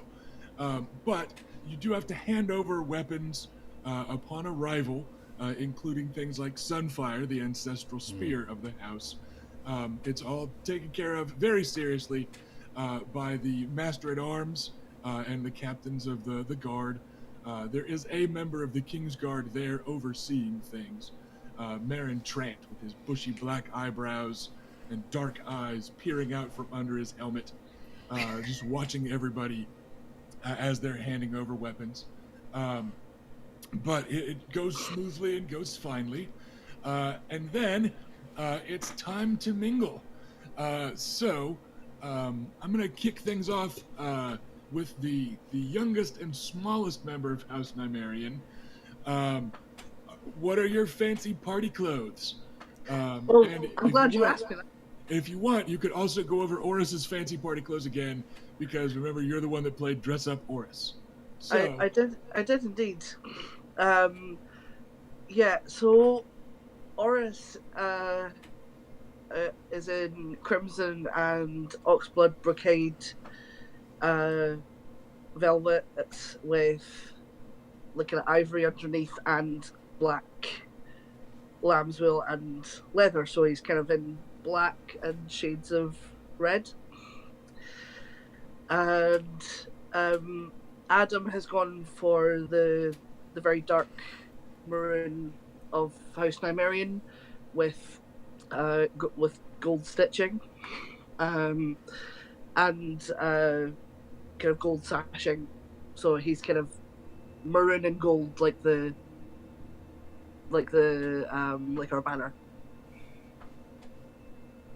all right. So that is the smallest, but perhaps fanciest, of House Nymerian's members, and then the looming largest outsideriest member of your little adventuring band, with young Oris Waters. How is our other bastard dressed up, Kevin? What has Sir Vannon done to look presentable, and what is his idea of presentable? What does he present? Well, I've got a bit of status. Assuming that I had time to have some clothes made, altered, done up fancy wise, primarily colors of black with burgundy trim and ash grays of various shades at different points to create a bit of dimension and depth. Along the arms, the burgundy stretches across the black like tree roots. And if there's any ornamentation, it would be a small, probably some simple stone of a singular raven perched upon one of those branches. He's got ideas for his coat of arms, and he's starting early. Well, don't forget that coat of arms needs to be finalized before the tilt tomorrow, but you will have been able to get it painted up. But He's having that made right now, but this is like a sneak preview. Exactly. All right then. What about the only other male in the immediate familial group, Sir Lucaris? Did you ever find a shirt? I did. You'd be surprised what you can find when you toss a few hundred silver stags. Lucaris is wearing what looks like some relatively new, fancy noble garb, mostly in a deep wine red with a silver embroidery. It's fancy, but it's not as fancy as maybe everyone else is dressed at. There's a comfort there, having been in the city a while. And the clothing looks like it's designed to breathe and let air flow through a little bit more than you might expect. Right. You have had the chance already to make first impressions on a great many of the people in King's Landing. It's less of a big deal to you, when a lazy schmuck like me wears a suit, it's for a wedding or something. When a lawyer wears a suit, it's because he's going to work on Tuesday. So it's kind of thing. Right. You've been in Sunspear and King's Landing for most of your life by this point, so you're like, nah, whatever. All right, let's bounce it over to another NPC real quick, because slipping into the train of you as you mingle in the courtyard, this is still outdoors. It's not the feast yet, it's going to be the opening ceremony. Is a rather sinister but rather dashing figure in basically just head to toe black and yellow. It's like a yellow doublet, black leather pants, and like a black kind of the leather vests that you often see on the show. Stamped on the black leather of the vest is a serpent that's winding up and over his shoulder. And that is your cousin, the Lord of House Will, the Will of Will, um, who is seemingly as comfortable in these clothes as he was in dark leathers prowling in the woods the night before to slit some cutthroats' throats. But he just kind of glides in into the group of you effortlessly. And then let's take it to Lady Bela. How's your fancy garb for the evening? So she's wearing something that she wears when she needs to dress up. This is the not the only really nice thing she wears, but it's certainly the nicest of the clothes that she has, and it's a white and very breathable dress. It's over one shoulder and then kind of drapes down around her. It's a dark burgundy wine red, such as the wine or the color of our banner and the wines from our house, and it's adorned with a silver cinch around her waist with a silver sash that kind of goes across one shoulder as well, and she's wearing dragon earrings that are silver with red eyes, and she looks very comfortable and very easy moving, very graceful and agile. Oh, and her hair is braided in the back in a long ponytail. Well, our setting doesn't have a Daenerys. We need this. And that leaves the heir to the house, Lady Reyna. I actually went to a seamstress or a tailor and had a dress made for this occasion. It is a style that's a little more King's Landing. Since Cersei has been queen, she has influenced the fashion of all of the noble people, especially the ladies.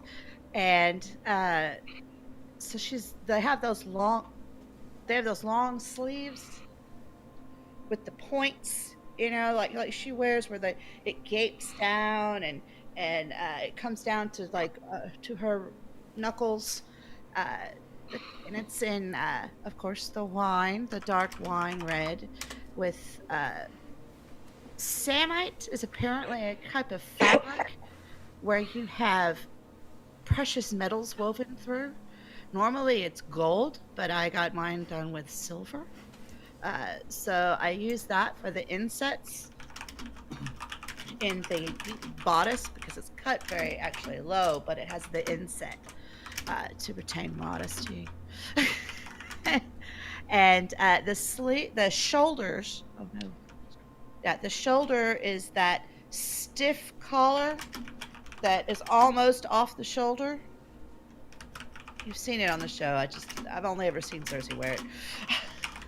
But it does bear the collarbones and the top of the chest. And her silvery blonde hair, has been braided very elegantly up, first up and then down, and it straights down over her shoulder. And then she has a silken cloth that she uses to either she can wear it over her head, like when she was outside it's over her head. When she goes inside she drops it down. So some of you looking very Dornish, others of you looking very kind of classical King's Landing-ish. But all of you looking appropriately fancy, so that there's certainly no issue on your way in. And again, we'll do that slow-mo walk when we film this episode of our live-action show. It's gonna be that cool kid moment, walking down the hallway in high school, looking all dressed up for prom type of thing. And now you guys are in a courtyard full of, if you ask them, the creme de la creme of Westerosi society. Who are you looking for? Is there anyone in particular that you're looking to mingle with? Oh, Well, you've kind of got this unstructured socializing time prior to the feast, and everyone's just kind of milling around waiting for the ceremonies to formally commence. yeah. Well, there's a few people I'm probably looking for, maybe some to avoid, and then others to potentially earmark to converse with. Looks like you're taking the initiative, so lay it on me, lady. Okay. Lady. So pertinent to like our story, things that have happened so far, I'm definitely on the lookout for the Black Cauldrons. That's their name, right? This Kettle Blacks. Kettle Blacks. That's it. That was close. They better not be here. So looking out for them. Also looking out for the Danets. Probably don't really want to mingle with them right now because that's probably likely not to be a very good encounter, I would imagine.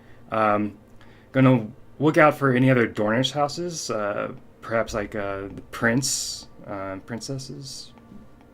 They would be interesting to go talk to. Also, we've heard about the rumors of that Tyrion Lannister, the dwarf, just The imp. the imp. Be interested to see if he's here. Maybe find the dragons or the Kingslayer. He would be cool to go talk to. So yeah, those are the kinds of things I'm looking out for. All right, we are going to work our way down that list in opposite order. Okay. You do see the Kingslayer. He is every inch a statuesque golden lion. He is garbed in the gold enameled white armor of the Kingsguard. His has a bit more gold on it than some of the other Kingsguard you've seen. But his cloak is somehow every bit as white. He is actually apparently at work this evening. He is staying close to the royal family, and it is a sea of gold and arrogance as you glance in his direction. He's standing there fairly casually with one hand on his sword hilt, which is threat enough to anyone that gets within about 30 yards. Like, he's not one of the Kingsguard that stands at attention and makes a big show of looking alert. He just casually reminds the world that he has a sword within arm's reach and you're dead. So he's standing there looking comparatively casual to the other white cloaks that are on display stationed around the room or around the courtyard. You don't see the king, but the queen is quite near him, laughing half-heartedly behind a fan, in that the fan is half-heartedly covering her laughter at something clever and cruel that he likely just said. You do not see the imp Tyrion Lannister in attendance. He may be taking advantage of the fact that all the other lords and ladies are in the Red Keep, so all the best brothels are currently open. If the rumors you've heard are true. So that takes care of the Lannisters. Dornish folk in attendance. You do not see your cousin or cousins from Sunspear and House Nimros Martell themselves. And in fact, the only other Dornishmen that you notice are from House Ironwood. Oh, that was the other ones. I wanted to know if they were there and not to approach them for similar fear that hostilities might break out. Yes, the only other Dornishmen that you spot are wearing fine clothes, but also with the blazoned sigil of that closed portcullis of House Ironwood. Both of the sons are here. Both Cletus Ironwood and the looming and bald-headed Archibald Ironwood. His name really is Cletus. His name is Cletus. It's a legitimate name. That's and too they're bad. actually standing rather near young Adam Dannett. And he is talking with them with his angry eyebrows on. Oh, he's telling us. And he's kind of glaring around. He looks kind of visibly distressed, almost to the point of like illness. And that he looks like he's kind of worked himself into being pale. and he's talking angrily and kind of using his hands. And all three of them are pointedly not looking at you guys. Like they're making a big deal of, they're, if they were randomly looking around the room, they would have seen you, or around the courtyard, they would have seen you. As it is, you know that they know where you are, and they are pointedly not looking at you. But yeah, they're all kind of together in one place. So that, I believe, covered your list, right? It You're did. looking for Dornish folk, Danet in particular, and then some Lannisters. Who else? The Kettle Blacks you do not see. And from what you hear, they would kind of stand out. But yeah, they don't seem, you don't see them just yet. Who else wants to look for someone in particular? Is there anyone here from House Manderley? There are not. You don't see really hardly any Northmen. You have been drilling for the last several years in picking up on the northern sigils and houses and who is currently lord of so-and-so and all that. That was part of why you were squiring up there. There are certainly no Manderleys. You do see a rather lanky and kind of awkward-looking young man that you recognize as a member of House Woods. And you guys might remember that part of why your new allies in House Lugus, why they are attending, was because Marita was newly engaged to a young man of House Woods. The only other Northman that you actually see is... Excuse me, we're a little hoarse from Overwatch League yesterday. The only other Northman that you actually see is a North woman. She's a rather stockily built, broad-shouldered young lady about your age. About the aggregate age of the group, 20 or close to it. Who's got her hair a little too wild and shaggy for the average man in King's Landing, much less for a woman in King's Landing. And she looks fairly awkward and uncomfortable, not least of which because she's wearing kind of northern garb still, and that she's got like a fur-lined cloak on that you think might just be her good cloak type of thing, but she is definitely not dressed for the weather in King's Landing. But you do recognize the bear of House Mormont on like a patch on her tunic, because she's not in, she's in a tunic and trousers and stuff. She's not wearing a gown and that sort of thing. So those are the only North folk that you see. Lucaris, who are you looking for? I'm looking for Lord Adam. Yes, he is Lord Adam Danet. Yes, that is correct. Yeah, he is standing over there with the Ironwoods. I'm going to slowly walk over there. Oh my gosh. I might as well get this over with, right? As you approach, he turns and is staring daggers at you, and you see the Ironwoods kind of turn and flank him, a protective half step in front of him, and they give you a shake of their head. You are high enough status to know that this is a bad idea. Okay, I'll kind of look at him for a moment, then I'll step away. That's not to say that the GM is saying you absolutely cannot do it, just that you are high enough status and familiar enough with the King's Landing to know that it would. Well, I wanted to approach in a friendly manner, and they look like that's not an option. Yes. I'm not picking a fight. Yeah. I don't have my sword. Yeah. They look to clearly be kind of warding you away right now. But you did force them to acknowledge that you exist, and that was a step up from the rest of House Nymerian so far. So let's go to the other gentleman, or rather the other sir, in your little group. What does Sir Vannon Rivers scanning the crowd for?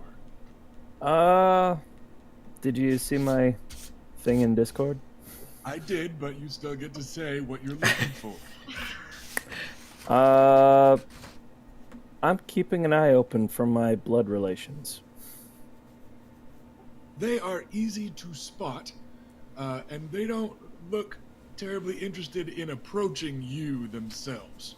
But that's part of the reason that a bastard looks for his family, is to see what they want from him right now. But yes, your father is in attendance, and you see him encircled by a handful of other Riverlanders, because, of course, they are among the most prominent of Riverland houses. But yeah, you've got, excuse me, not least of which there's a couple Freys hanging out over there. And also, you recognize them from growing up, though it's been a while. But Sir Brendan Blackwood is also here. If he's anywhere other than with the family, I might happen to be near him at that time. Okay. Sir Brendan, of course, is your eldest brother and heir to House Blackwood. It's not an aggressively glaring type of thing like the Ironwoods and the Danets were up to, but they're also kind of pointedly not looking at you just yet. Maybe they just rather mingle with other proper highborn this early in the feast. It looks like he's almost holding court. Your father isn't a Tully, of course, but the Blackwoods are among the powerhouses of the Riverlands, and it may just not be appropriate for them to approach you, certainly not this early, at least. But yeah, you unfortunately don't get a companionable nod from across the room or that sort of thing. But maybe over time and with the drink flowing, they will warm to you and you will get a companionable nod after several hours of being awkwardly ignored. Grit my teeth and turn back to my cups. Yes, that is that. Anyone else in particular you were looking out for? I was assuming the Kettle Blacks. You also don't see them, despite knowing better what to look for. But looked like Erica had her hand up again. Yeah, so at this point, not finding really anyone that I might have wanted to talk to, but not wanting to, like, I don't want to just hang out amongst our group. So are the Lucases here yet? Because I will go and mingle with them. You do spot them, but let Lady Reyna do her look around, and we'll handle that first kind of slow-mo where the camera goes to one person's face and then goes to what they're looking for in the crowd. Like, let's finish that group shot first, and then we'll double back to the Luca.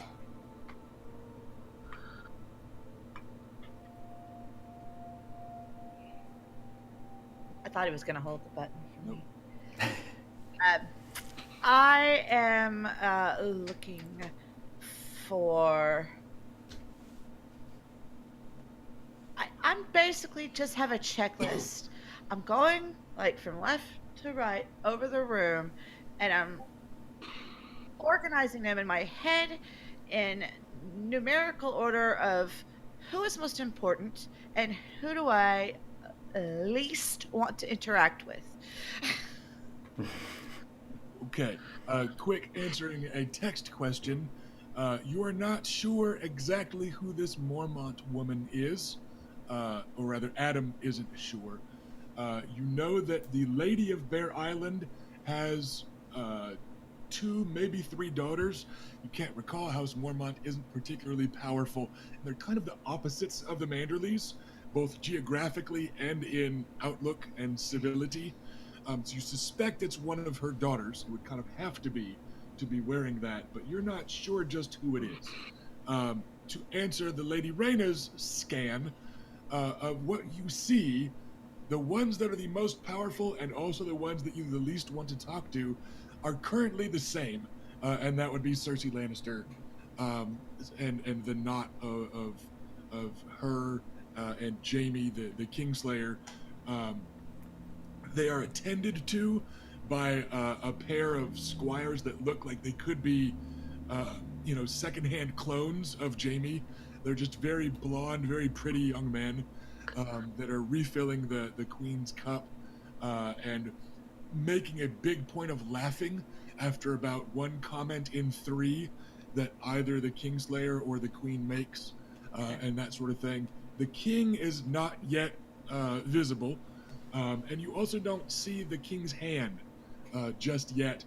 Again, this is still kind of an opening ceremony that hasn't quite kicked off yet, so you don't see the king's hand.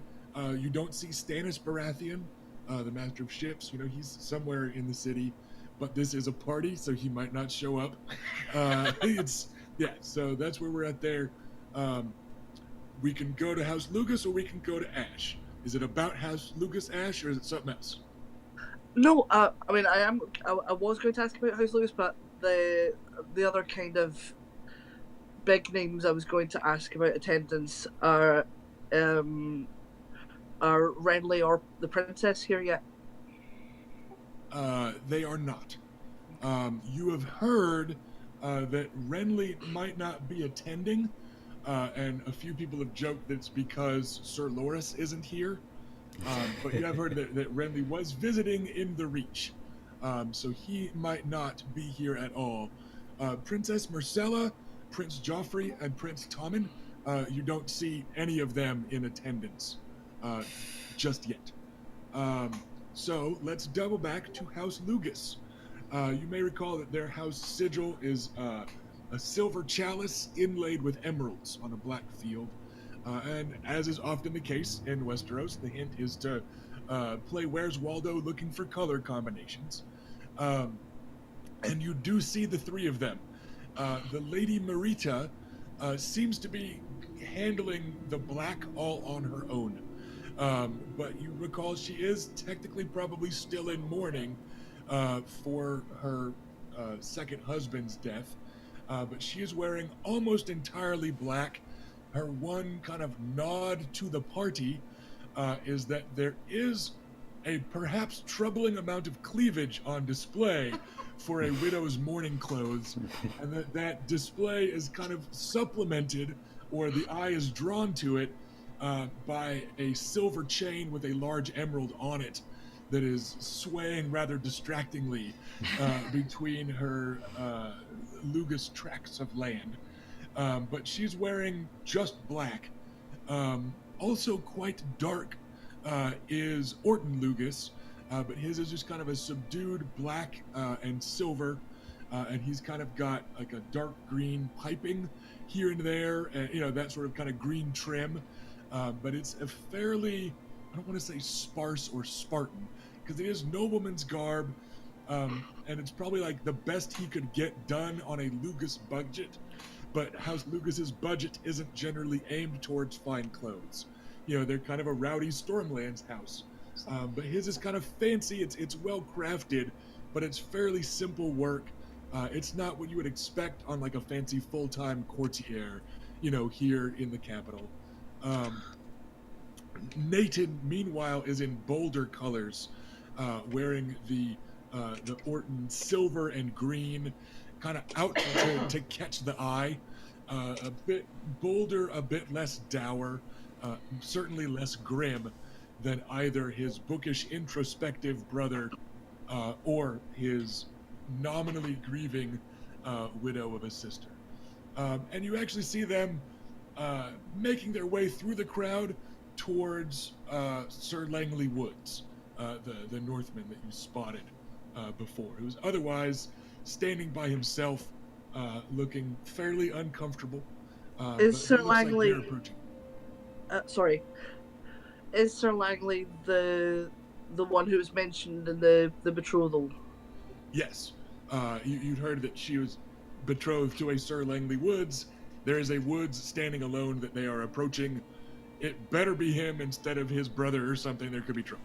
But yeah, so it looks like you are assuming that would be Sir Langley Woods that they are moving to approach and kind of mingle I want to observe that. So, we will cruise in that general direction, but not directly, kind of off to the side. We're just strolling casually. It's a party. Okay, you are able to kind of like travel in their wake through the crowd, rather than lasering directly forward them as a group. Um, the Will of Will seems to have drifted away from the lot of you somewhere. He's off to do his own mingling and/or drinking. Oris follows in your wake, looking more uncomfortable than the time he got stabbed or hit with an axe. But he's just kind of following along, looking very nervous, and careful not to like bump into anyone or step on anyone's toes, literally or figuratively. But he certainly doesn't seem to be showing any initiative here at the just following along. Adam will stick close to Oris, and I know, Adam will know he can't really do anything about the discomfort, but he will try to, at least keep Oris right, etiquette-wise, and be encouraging and try and distract him from his discomfort. Sure, and like I say, he's not likely to create any enormous faux pas because it looks like he's just trying desperately to do nothing. So he's just like, oh, they're walking, I'll walk with them, and not like taking point himself or anything like that. But he gives you a little bit of a nod and a very nervous smile. And you are able to get within polite listening distance of the trio of Lugai as they approach the lanky, kind of gawky, prominent Adam's apple, prominent nose. Langley Woods has kind of just a bristle of like straw-like hair that is just kind of there. It's just kind of a mop of hair that looks like he's tried to comb it and it has refused. But he just looks awkward and out of place, which is what you would all expect from Northmen in King's Landing. Only he's also not like daunting and imposing like you would hope for a Northman from King's Landing. He's no Clegane Stark or anything like that. But he manages a bow as his lady, his betrothed, approaches, and with a slight nudge from Orton, who has his hand at like the small of his sister's back and gives her a little bit of a shove. Orton kind of sends Marita over his way, and they exchange pleasantries. She looks as awkward about it as he does, but in a much more kind of disinterested way. Remember, this is basically her third time she's being married to somebody she's not particularly into, and she looks a little kind of everywhere but at him. She's scanning the crowd with almost an appraising gaze, like you saw in Cersei Lannister. That same kind of just scoping out everyone's outfits and perhaps idly wishing she could wear something more colorful, you suspect. There's a bit of resentment on her face as she's stuck in, widow's black at this, event here in the capital.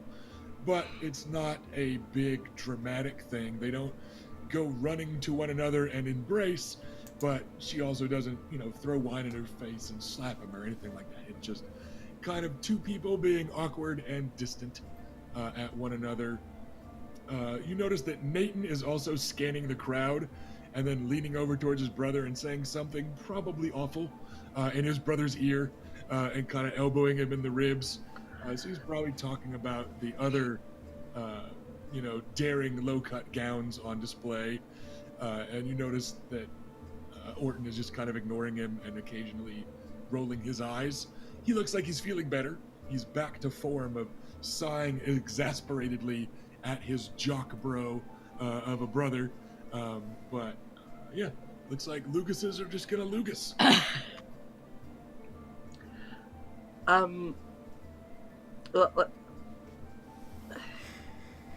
I'd like to approach the couple, give them a respectful bow and say, Sir Langley, my lady, allow me to congratulate you on your betrothal. Oh, thank you. Who are you? He blushes, and it's really bright against his like Northman pale skin. And he looks kind of awkwardly nervous around, like, am I supposed to know who this is? Oh my god, is this Joffrey? Like he looks like he's a heartbeat away from a panic. Yeah. Adam Nymerian, I am a friend of Orton. Nymerians, you're Dornish, and they're not. It's almost yes, it's almost like Dornish History. and Westerosi can be friends. Almost. You're funny. What a very special episode. Thank you, young lord. And he looks kind of panically past you, and he's pretty tall and kind of gawky and lanky, and he looks effortlessly over and past you. And he goes, I don't know any of you. And he looks like near panic again. Like, oh god, are they Joffreys? Like he's hanging by a thread in this highborn company. Well, that's quite all right. Would you like to come share a drink with us? He clearly gives Marita a look, like before he's like, can I go get a drink? And she kind of airily waves him off. I guess, of course, perhaps it will aid your complexion, dear. As you will. And he then looks to you and kind of raises his eyebrows, like, I don't know where to go get a drink. I hope you do. Well, yes, I can show you. Yes, let's go on. You can meet my sisters and brother, and I actually squired in the north. I didn't. We don't really squire, mostly. Where did you go in the north to squire? Oh, White Harbor. Oh, yes, the northern southerners. Yes, I suppose. They're still reach folk deep down, but I suppose that still makes them northerners to you. But yeah, I don't really have a proper squire myself, and never really squired. But and then he looks at the lot of you, because by then you guys are over there. Yeah. You were all close. He goes, oh, hello, sirs and ladies. Well, I don't speak Roinar. well, we all speak Westerosi. It's fine. These are my sisters, Lady Rhaena, Lady Bela, my brother Sir Lucaris, and Sir Vannon Rivers. Sir? He kind of bobs his head to each of you in turn, not sure if he's supposed to completely bow, so instead he just kind of hunches his shoulders and bobs his head. He looks almost vulture-ish, and you get the feeling he might stoop a lot to try and not look so tall. He looks the sort that's more likely to try not to be seen than the sort of tall person that shows off how tall they are. You know what I mean? So he kind of does this little like awkward, bird on land head bob at each of you in turn. He says, I'm Langley Woods. Sir Langley, they keep calling me. I haven't gone to a sept or anything, or been anointed by your southern gods, but I hope that's all right. Ah, yes. Any night can make a night. I haven't been knighted. They just keep calling me sir because I'm the heir to a house, I think. I don't understand all of it, but it felt rude to correct them. Well, things are different in the north. So, are you expected to tilt? To joust. No. I haven't got the proper training to fight from horseback that way. No, it's the melee. for us northern folk. And he kind of tries to straighten up and look northern and imposing. He does look like he'd have pretty good reach, at least. So, you know this lady over here? I don't know very many ladies here at all. And There was an obviously northern lady right there. he looks over there. He goes, that's one of Mormont's cubs. I don't know her. All right then, but you came here independently? Yes. I traveled the roads myself. We don't do everything together. But I heard there was Luke is some laughing. trouble on the roads. Were you quite safe traveling alone? Well, I made it here, so Clearly, I he was hope very so. nice here. What sort of trouble? He kind of looks around nervously for a second, like some fucking bandits might jump out, like all of a sudden now, like he's past due.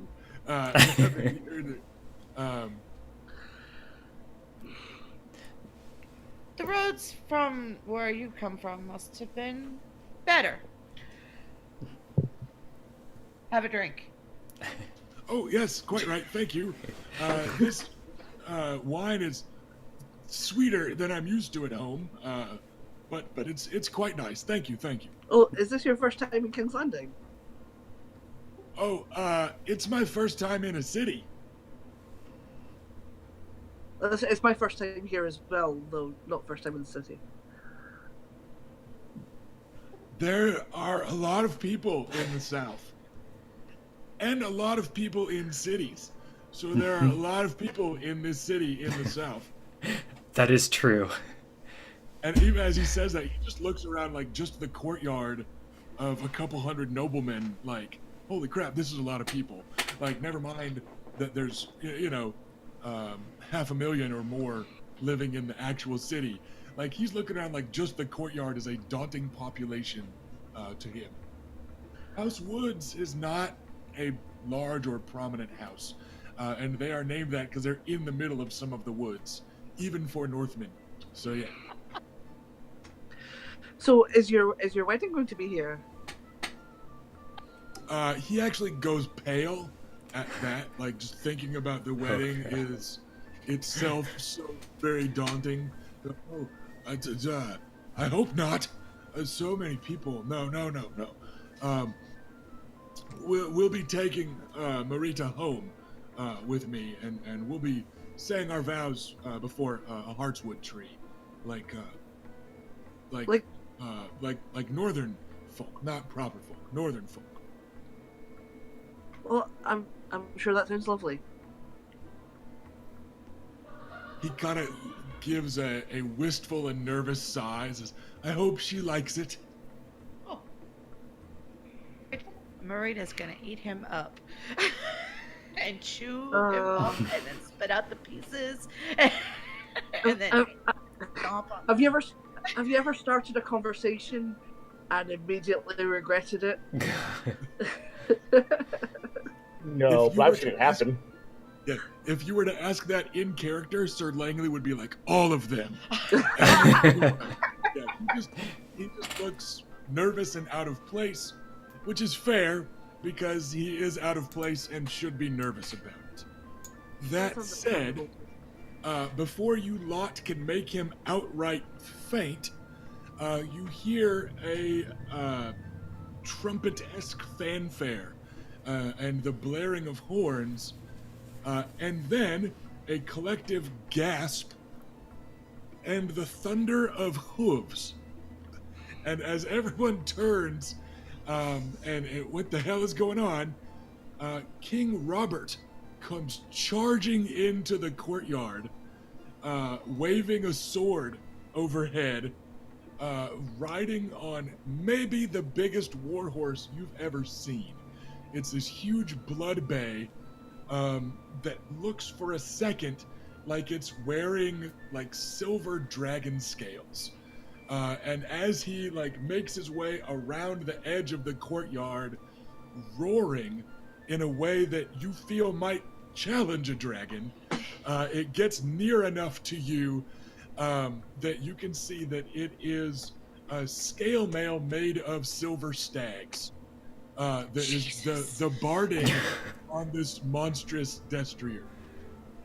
So Robert Baratheon just roars and laughs and rides a lap of the courtyard on top of this nigh war elephant draped in silver coins. And then in his wake, trotting much more awkwardly atop a very, very fine courser that's kind of a steely, cloudy gray with white, I think it's socks that they call it, that's like near the hooves.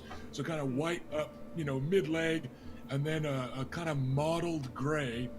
A little, and certainly less comfortably and confidently than King Robert. But there's golden-haired Joffrey Baratheon digging his spurs in and just trying to get this thing to fly. And then behind them, going at like a walk, sitting side saddle atop a very fine golden desert sandy hued sand steed, and walking, certainly compared to the other two, sitting side saddle, is young Princess Marcella, and she's being led by a 6.5 foot tall giant wearing black and red that Sir Vannon recognizes as one of the Kettle Blacks. But he is holding the reins and kind of guiding her horse. And then after the storm of hooves, King Robert's thunderous laugh echoes through the courtyards. A fine steed, and a fucking shame to give it away, but let none doubt the generosity of the Iron Throne. So, someone help me off the damn thing. Sell me, get over here.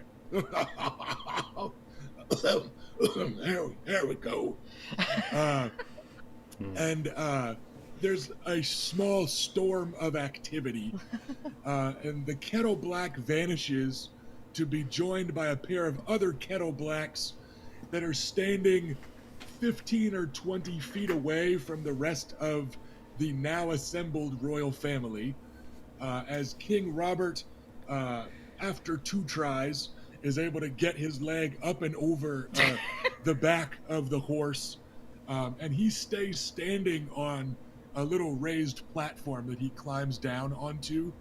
So he's kind of up on a stage above everyone else, and he holds out his huge hands and just effortlessly picks up the Princess Marcella, and holds her up like most humans would hold like a baby, like she's just sitting in the crook of his arm and waving her little 9 or 10-year-old hand at the crowd, who are roaring and waving back and that sort of thing.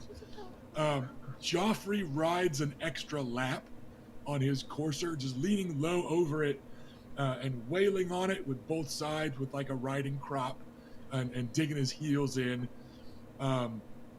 Sir Barristan Selmy, after King Robert climbs down, he sidesteps about 2 paces and just holds up a hand, and the courser like skids to a stop in front of him. And Sir Barristan, you can tell, did not blink, but he just stops the horse and the rider with a look, and doesn't say a word or anything, just stops, takes the reins. Joffrey clambers off, and looming as large as the Kettle Blacks, you see the Hound, Sandor Clegane, the sworn sword and personal bodyguard of Prince Joffrey, kind of looming over near the Kettle Blacks, splitting off from them and a little closer to the royal family. And it looks like the opening ceremonies have begun. Initial reactions, go. Well, that's suddenly something. Armor made out of money. Right? Clapping and smiling and waving like everybody else. I'm just thrilled to be here. Lucaris will get the proper nod and show of respect, but not stand out in the other way. All right. We'll do our best work in the tourney. So after the applause and the cheering, the laughter, and all that die down, Joffrey, his handsome face is kind of pinched and sour because somebody stopped him from hurting a horse. But he stomps his way over to his mother's side and kind of poses princely near her. Jaime has drifted away from Cersei to kind of flank the royal family on the other side from Sir Barristan the Bold, and all that. And then, Robert gives everyone another kind of moment to wave and all that.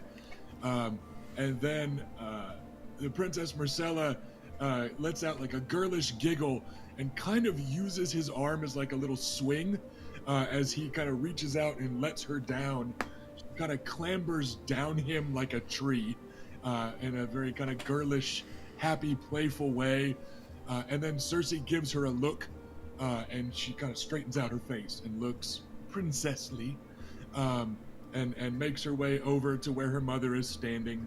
And young Tommen has appeared by then as well, escorted by another one of the white cloaks of the Kingsguard. And the royal family is mostly all standing together with the king, Robert Baratheon, up on this small, fine wooden platform, and it must be sturdily built.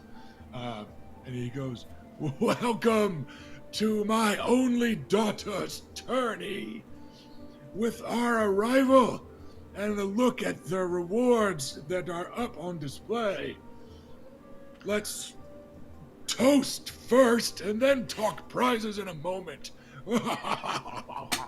And there's a roaring laughter and everybody raises their cups.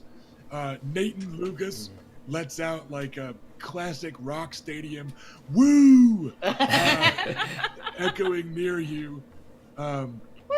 And one of those blonde squires scurries up and hurriedly gives King Robert a goblet that he raises. And then he goes, "In honor of Marcella's name day, the winner of the joust, one of you lucky bastards, will receive this horse from the stables of House Tyrell itself. There's Destrier, fine beast, breathed fire as much as any Targaryen steed ever did. And you'll get that barding and 500 gold dragons in finely tooled saddlebags." Everybody roars and cheers. And he goes, "The winner of the squire's tourney." And he turns and he points to the courser that Joffrey was on. Says, "Will receive this warhorse from the stables of House Redwine, complete with its own barding." You notice that barding is gleaming awful silver also. Looks like another coat of silver scale. He goes, "And saddlebags with 50 gold dragons. Some bold lad out there will take that prize." Everybody cheers, everybody claps.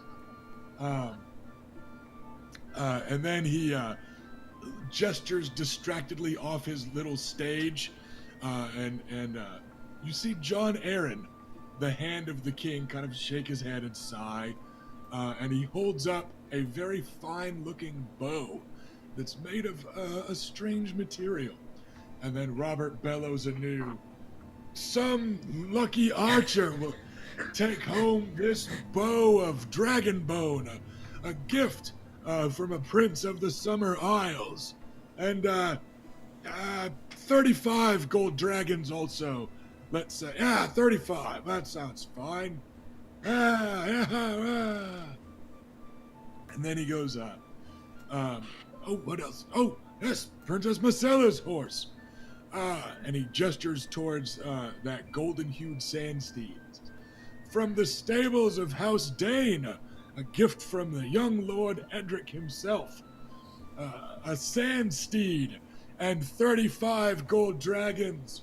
Also to the finest rider in the horsemanship contest. So some lucky boy will get that fine thing. And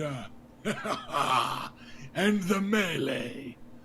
The winning team will receive 77 gold dragons. And he turns and he glares at the older John Aaron, the hand of the king. He goes, 77 gold dragons each. Honor the 7 that way, you fucks.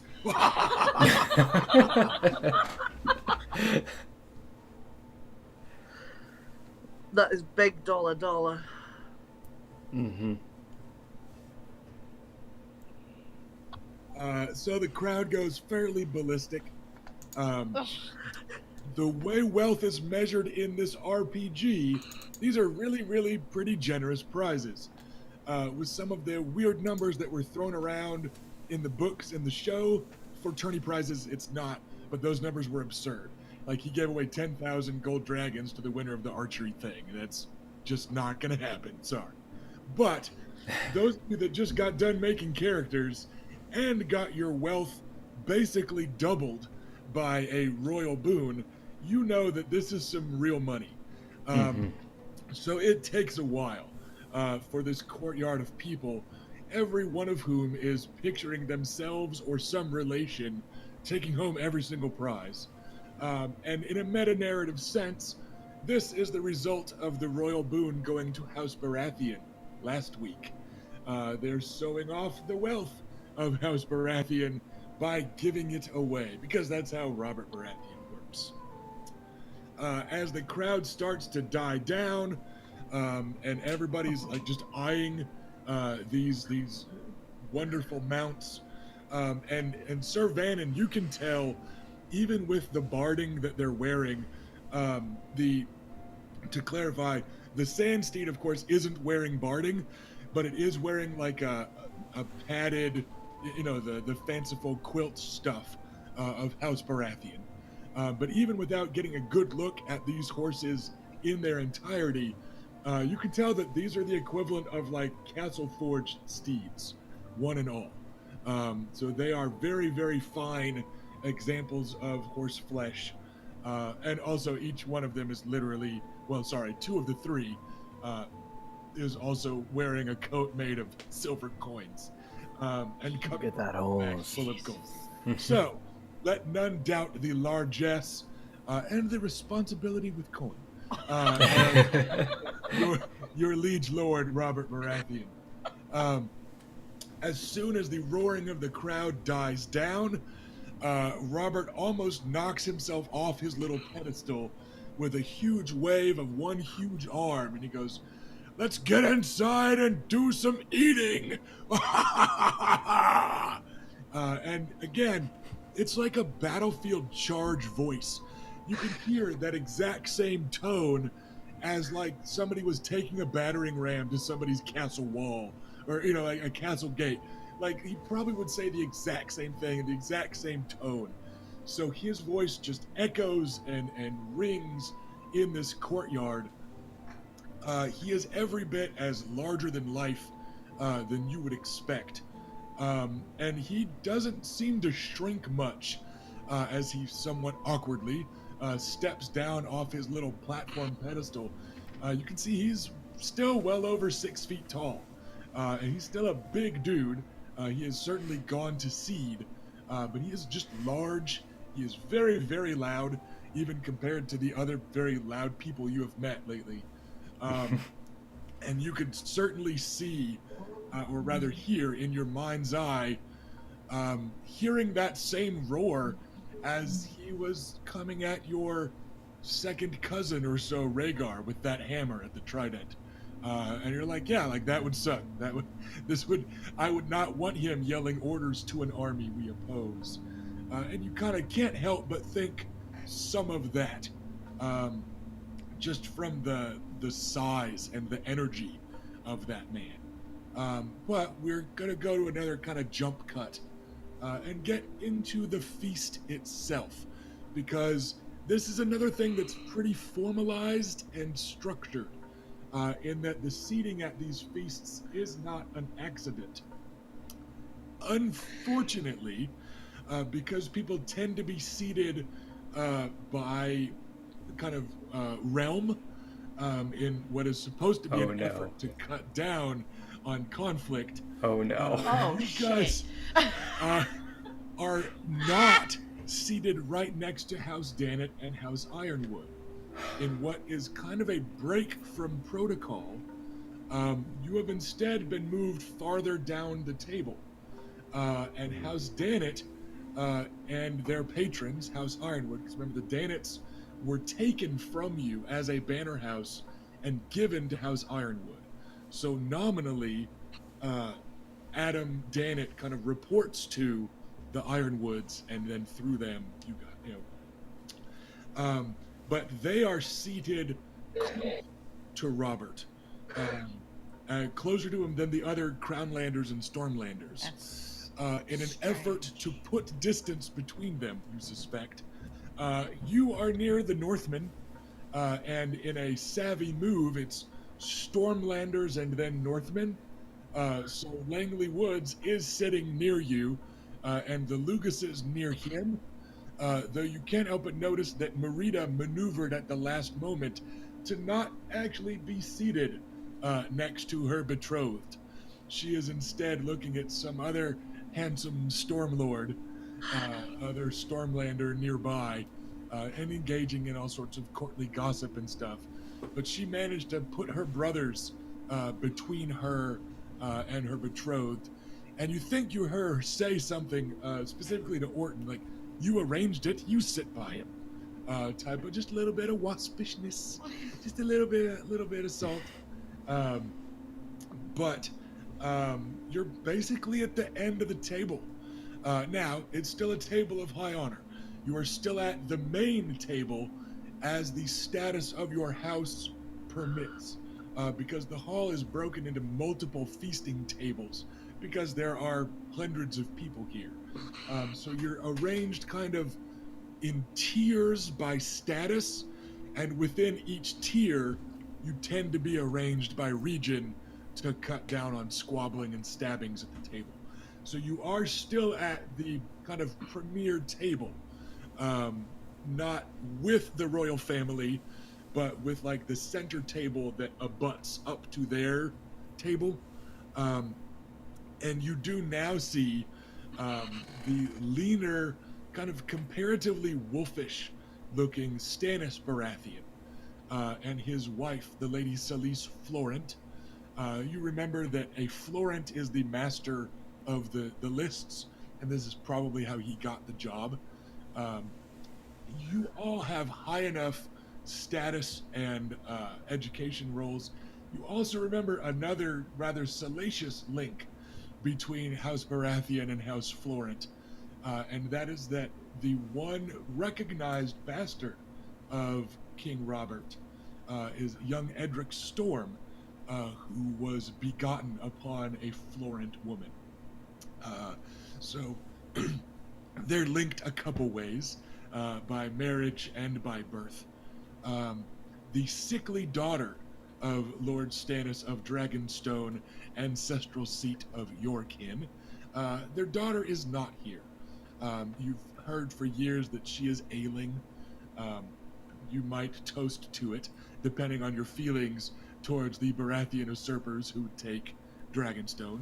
But she's not here, but Stannis and his lady wife are. The Hand of the King, Jon Arryn, who is old, but is moving well despite his age, is joined by his wife, and his rather sickly son, and you can't help but notice, especially because at one point you have to toss an elbow into Oris's ribs, um, that uh, the wife of John Aaron, formerly a Tully, is actually nursing her like 8-year-old up there at the feast table. And Oris's eyes are like wide like saucers for a moment, and then he goes, what kind of feast is this? Oris, And he looks like mortified. rude. I'm rude? What the? She's got her fucking teeth out. It's a feast for all. And it would be impolite to look at them. The kid's half my age. Oh, you castle folk. Weird Yes. as hell. Hey, don't blame this on castle folk, okay? Like, I think it's weird too, but let's not So, bring trouble on ourselves. if he's half your age, would you need both tits?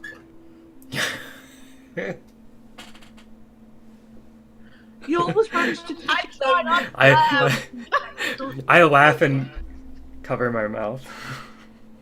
It's a This question. is how I handle this stuff. It's a question for the maesters, my lord. Oris just goes for the wine. He just takes a deep You know what? drink. I think And then that's a point- new record, Luke. That's 5 minutes for you to drag it into the gutter. No, I'll have to beat it next time.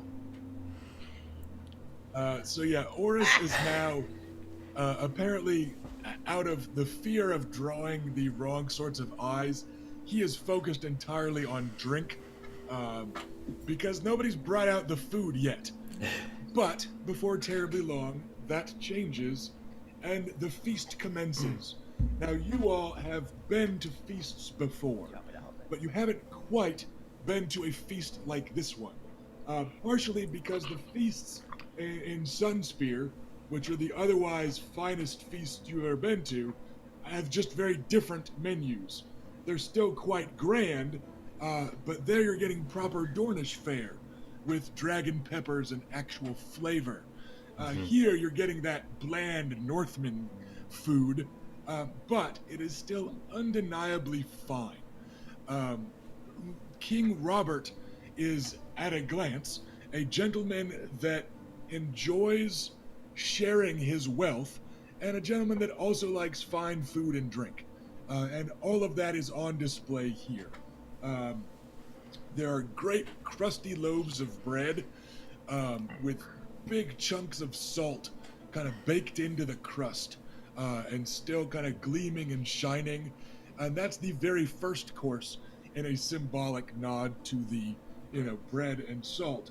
But there's great big crocks of fine salted butter and huge wheels of a very strong yellow cheese that you can kind of carve off and layer with the bread. And this bread is like steaming, still piping hot as you tear it open. We're talking like Cheddar Bay biscuits at Long John Silver's. Long John Silver's. Or sorry, at Red Lobster. Red Lobster levels of yumminess here, and that's just getting the formality of bread and salt out of the way. Next up is a very filling soup that to you is grotesquely underspiced, but it's still hearty and very warm, full of leeks and other roots, other root vegetables, and there's great big chunks of ham floating in it, and it's a good thick meaty broth that is just quite tasty. And towards the bottom of each bowl is good hearty barley kind of mixed in and giving the whole thing some body. After that, your palates are cleansed like fine King's Landing ladies with a fresh salad of an assorted greens with a few dried fruits that have apparently been soaked in honey first. So it's like little honeyed like raisins and that sort of thing. And very, very finely shaved cheese mixed in, just dripping with a king's ransom of oil and vinegar that's there for leftover for you to sop that fine bread in after you finish your cheese. You've got to layer it with extra carbs. um, there are dainty little poached quail eggs in a thick, creamy sauce, rich with dill, which is a flavor you don't get a lot of in Dorne. It's its own kind of herbal, fluorescent note that's different than what you're used to. But every egg is like amazingly, perfectly dainty. Oris is eating everything like 3 heartbeats after everyone else. Like he watches how it's eaten and then wolfs it down. And with the egg, it's just like he looks extra nervous for a moment there. But then come nice, hot, flaky crusted meat pies full of pigeon and eel in a rich, buttery gravy. And they're just perfectly folded and crimped all round the edges. Each one looks perfect golden, and it's just like this is mass production on a pretty fine scale. And then start getting actual entrees. So huge chunks of roast beef with a thick, like a half-inch thick crust all around the edge of the beef of garlic and other herbs, and then root vegetables, good carrots and stuff, cooked in the juices, and it's a platter for each kind of foursome of people. They get this big silver platter with, this huge chunk of aurochs, and all this garlic and herbs and crusted peppers. But just before everyone is finished with that one, this army of pages and serving folks bring out the first of the desserts, once again crisply cleansing your palates with fine little miniature fruit tarts that aren't, the smallest of them aren't much larger than a silver stag. So they bring out assortments of itty-bitty tiny ones that are just tiny little fruit tarts, rich with berries and strawberries that have been sweetened and jammed up, and then fine little iced lemon cakes, all in the shape of Baratheon stag heads, and then sweet goblets full of honeyed fruit ices or honeyed cold cream. It's just cold and it's super icy and refreshing, and of course, with every single course, a small army of servant folk refilling the ale and wine of your choice to wash it all down. Welcome to King's Landing. Refill it! Refill my flagon of chuckles!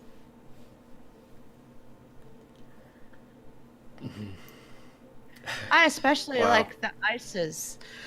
We don't get those. Yeah, that's true.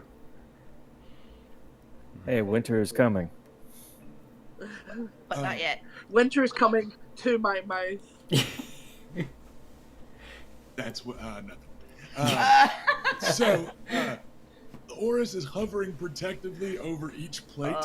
As somebody comes by to take it, he scarfs the last of it off first because he's literally never been anywhere like this. Remember, it came out on the road on the way up here. He had never been in a keep before visiting you all at Wyvern's Rest. Hedge Knights don't get to come to this sort of thing. Even going to tourneys and stuff, the lowborn Hedge Knight and that lowborn Hedge Knight's lowborn squire, they eat outside at stuff like this.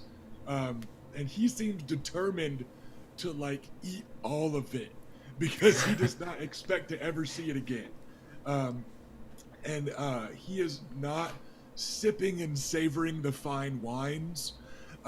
They do make a note. With each course, you get a different wine.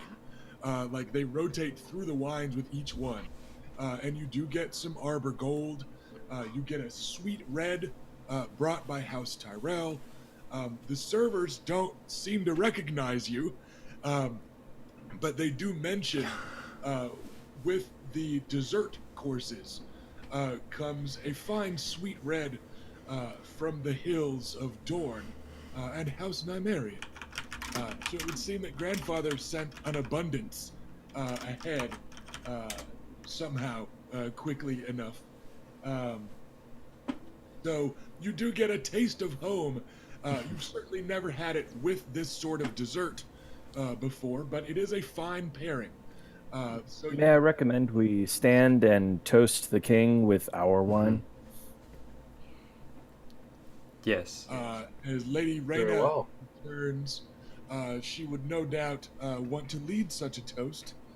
Sir Bannon has suggested a toast to the king as the House Nymerian wines are served with the dessert course. Do it, do it, do it. I don't know, man. We don't say anything. We just raise our glasses. All right, well then we will. We will raise our glasses Stand and And- raise. and like towards the royal table. You get a faint nod of the head through kind of cat-like, half-lidded eyes that are still fucking gorgeous, don't get me wrong, from Queen Cersei, who likes a good wine. Robert doesn't seem to notice. The serving girl that is pouring for him has somehow ended up in his lap until he remembers himself and sends her away with a few swats. You do, however, hear a clank at the far end of the table, and it would appear that Adam Dannett has refused his Nymerian wine by putting his glass on the horizontal rather than the vertical. He didn't pour it out, but he has contemptuously, just kind of knocked it over instead of accepting any wine from House Nymerian. And it puts a bit of a damper on the feast. But after the dessert courses have been served, that's when this wine came, everyone is free to mingle again. And they're certainly going to keep the food coming and bring it out to the tables, especially the drink. But you notice some of the more seasoned hands here in King's Landing, as soon as the desserts begin to be served, some of them begin to step up and politely away from the tables to start going for walks in the night air and doing other King's Landing-y stuff. So there's no visible responses to your toast. A scattering of noblemen partway down the table return it, politely. You're not ignored and accosted by everyone or anything like that. But it just seems like King Robert didn't notice being King Robert, and it was not returned by Adam Dannett. But just as it kind of sinks in that, oh yes, I suppose that is the dessert course, I am, finishing the dizzy montage scene of the feast, and it's just about time to start to do something. And an almost alarmingly handsome gentleman approaches your end of the table from where some reachmen were down at the other end. He's got very even, smooth-skinned, symmetrical features and a very nattily trimmed brown beard that looks like rich, fertile soil. And he's wearing the green and gold of House Tyrell. And he gives the Lady Reyna an impeccably flawless bow, and then straightens. Ladies and sirs of House Nymerian, I wonder if perhaps I might have a moment of your time. Do we Do you invite him to recognize- sit with us, or do we get up with him? He wants us to go with him, I think. Well, of course, sir. I am Sir Garland Tyrell. I am at your service, but before that, I'm afraid I'm at the service of my family. And I have been asked to fetch you. Rather forcefully, I'm afraid. The asking of me, not of you, of course. But perhaps we might away to the gardens for a moment. It was Yeah, a a good walk would do just fine. exactly. It was a long feast. It would be nice to take the air. He gives a nod off to one side, and a handful of servants with flagons of wine precede you as you make your way out. And he waits for each of the ladies to stand. He offers the crook of his arm to the Lady Reyna. He's a tall drink of water and pretty broad in the shoulder, too. He might not be quite as pretty as his younger brother, the famed Knight of Flowers, but he's certainly a good bit knightlier, a bit more rugged, and that sort of thing. And if he isn't as pretty as the famous Knight of Flowers, you are hesitant to imagine how pretty the Knight of Flowers must be. Right?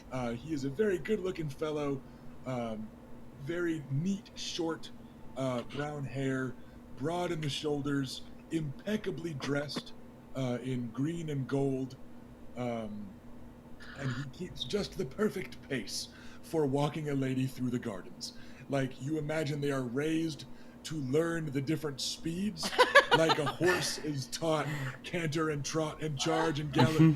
Like, he's like, oh yes, of course, this is leading a lady through the gardens after dusk, but on a well-trod path. Like he knows exactly the speed to go. And the lot of you follow on your way out. As you, the stream boss has been defeated. I apologize. Excellent work, Oz. The destiny point goes to Robert Baratheon. Fantastic. I'm going to spend that as a narrative plot point, plot adjustment thing later on. Don't worry, you'll know when it happens. Great. Thank you, Oz. Yeah, good stuff, Oz. We appreciate it. Yeah. So, it's a thoroughly pleasant stroll, and then you notice there's some statues here in the gardens. There's all sorts of gorgeous trees and some shrubbery and all sorts of flowers that you're sure are even better in the daytime, but all tinted silver by the moon. It's all really quite gorgeous and romantic. A few of you might wish for a moment that the rest of your family wasn't here, and it was just you and Sir Garland and several flagons of wine. Right? But Or someone else. then you make your way past a pair of statues that actually aren't statues. And it almost takes you a moment because these guys are almost 7 feet tall and they are identical to each other. And they have the sort of fantastic mustachios that you normally only see on a fanciful portrait or a statue. And these guys are identical twins that are certainly much closer to 7 feet tall than 6. And they are also standing garbed in the colors of House Tyrell. And they part before you and just kind of flank you. And then well behind them in like a small gazebo where she's already tut-tutting and pecking at the servants and shooing them away after they leave their flagons of wine and some tankards and all that stuff. You see, especially compared to her bodyguards, a thoroughly diminutive woman that nonetheless has a presence all her own that would rival and perhaps in this setting exceed that of King Robert. And Garland steps away from the Lady Reyna for a moment and sketches another perfect bow and says, "Sirs, ladies, squire, might I present my grandmother, the Lady Olenna of House Tyrell." Big curtsy. It is a pleasure, Same. my lady. All of the manners. And she turns her wizened face towards the lot of you with eyes that are still bright and sharp, despite the wrinkles that surround them. She gives you all a look. Well, you're polite enough, I suppose, but if I'm to do this favor for that Maykar, at least give me a better look at what I'm working with. All right, you lot, stand up, tallest to shortest. Yes, you bastard there on the end. Line up for me, let me get a good look. Go on then, shoulders up, guts in, chests out. Very well. You too, dearie. And at the chest out, she gives Bela a very pointed look. You haven't much to work with, dear. Do what you can with it. And you, shoulders out. Little one, what's your... Oh, dear, one of those. Well, shoulders back then. Draw the eye away from the unfortunate. Not to worry, not to worry. Stand as tall as you can, dearie. You're still growing, I hope. Right then. Let's see what ingredients I have for this stew that Makey wants me to cook. Makey, my lady? Oh, I think he means Grandpa Maker, Raina. Oh, indeed. He's not my grandfather, though, nor is he my lord. Makey and I go well back. And back very well.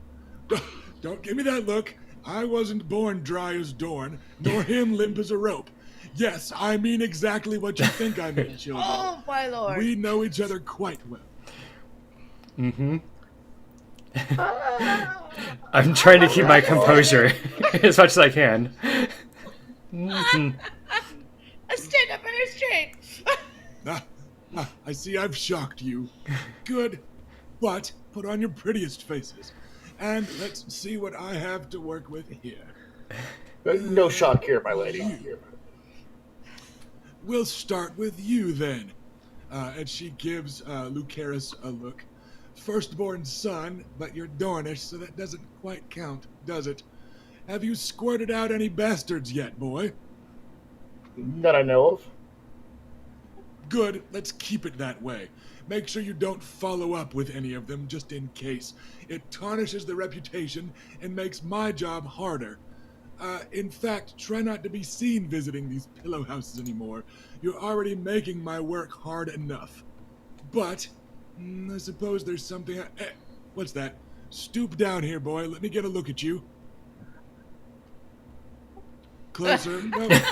Let me see the top of your head, boy. I'm not going to get drawn in by those eyes. Ah, look at those roots. You dye your hair. How adorable.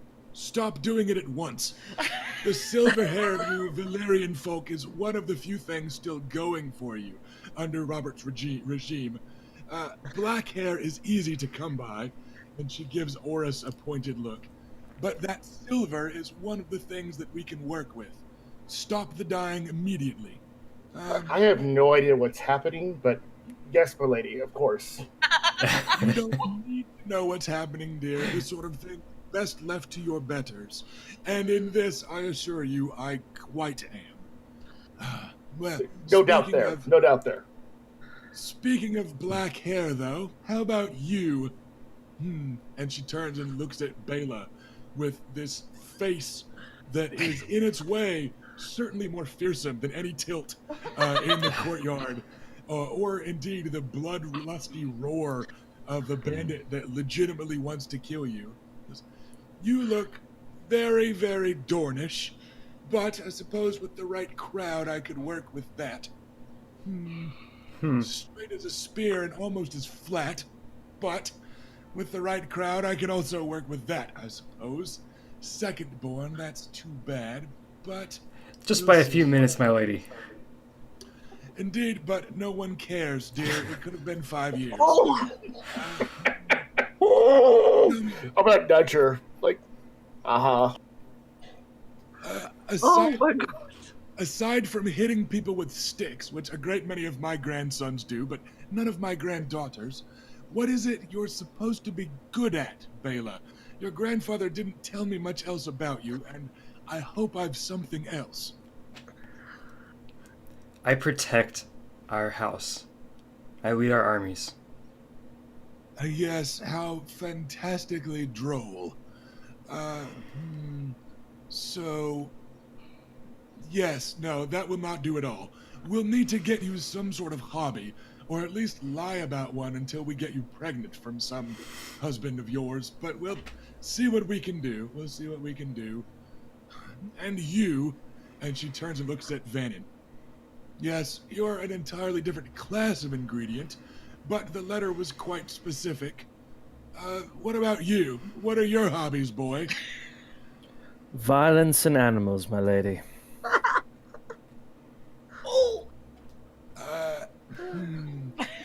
You're not a Bolton, lad. Let's phrase that rather differently. Violence doesn't make you special. Any twat can hit another twat with a stick.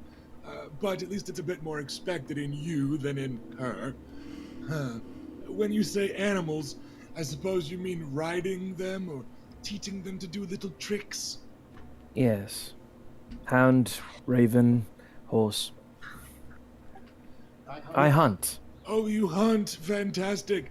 How excruciatingly exclusive and unique you are among highborn lads. Still, let me have a look at you, boy. I'm not checking you for lice, but give me that hair. Huh. This isn't dye. Are you ill? I beg your pardon. You're going gray, boy. Are you also going thin? Are you sickly, or is it just an affectation? What is going on above your ears? I think it's simply the benefit of Blackwood blood. Ah, yes. What got squirted into whomever your mother is, I suppose. That wasn't blood, dear. If you work with animals, you should know that. But yes, going gray. Suppose that's rather charming in its way. I'll speak to Makey about your mother. Perhaps that will give me something more to work with. Oh, speaking of bastards. Ye gods, you're a big one. And she squints at Oris just up and down. Yeah. So, Makey tells me that woolly fellow told you, yes?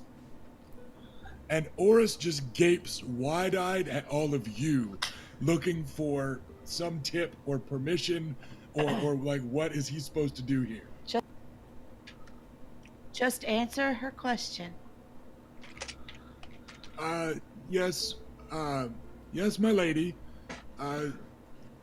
Sir Will told me, I know I'm a Waters, and I know who my mum was.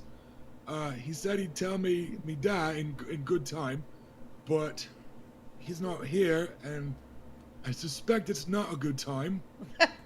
But I don't know what to say to you. I am very sorry.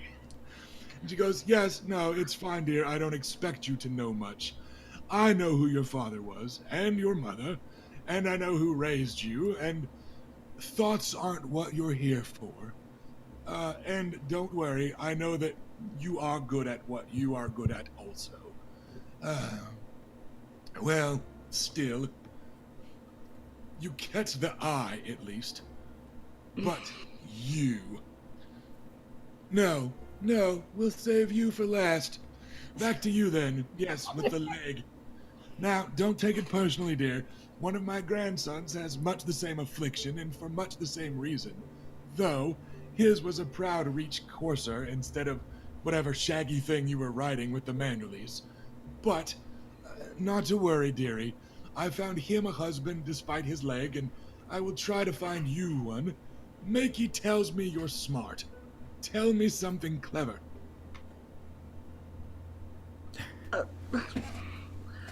What? On what subject, my lady? I suppose that's a bit clever in its own way. What is something that you learned since arriving in the capital? A proper city, not like that frozen, salty wasteland the Manderleys have. Atrocious people, the Manderleys. But, I'm sorry, continue. Sorry, Rusty, you were breaking up massively there and I didn't hear you. Tell me something you've learned since you arrived in the capital, dear. A fine city, this. Not like that White Harbor that those atrocious Manderleys run. Oh, well, I have learned rather to our cost that the Kettle Blacks and the Freys are a bunch of blackguards.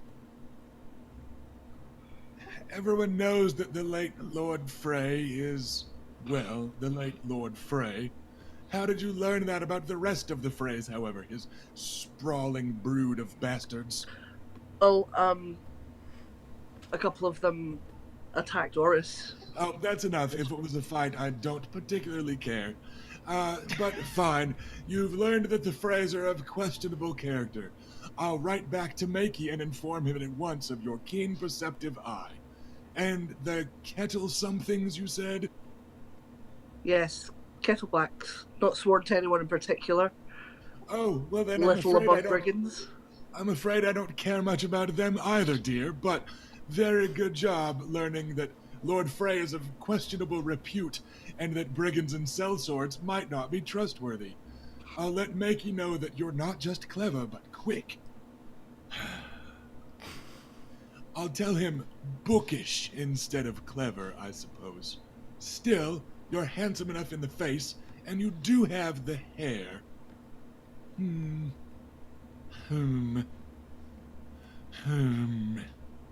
Yes, you'll do. And you're the youngest, so I suppose I can take my time with you, but ye gods, the lot of you are already so old. But, speaking of ye gods already so old, let's examine the blushing young maiden of House Nymerian. Humph. Well, you've got the hair and eyes at least, and something like the teats for it. But you know you're getting close to past your prime, dear girl.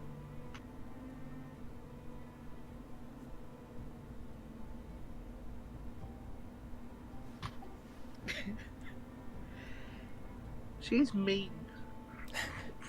I am aware of my age, and I am also aware of my value as an heir to the house. I am also aware that your browbeating doesn't change any of that.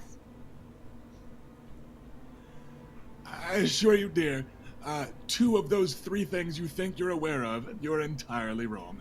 Nothing but your age is the one that you've got right. Oh, and you there, Bela, don't look smug. You're only a few minutes younger. So, the two of you, wrong side of 20, and still, have you at least your maidenheads?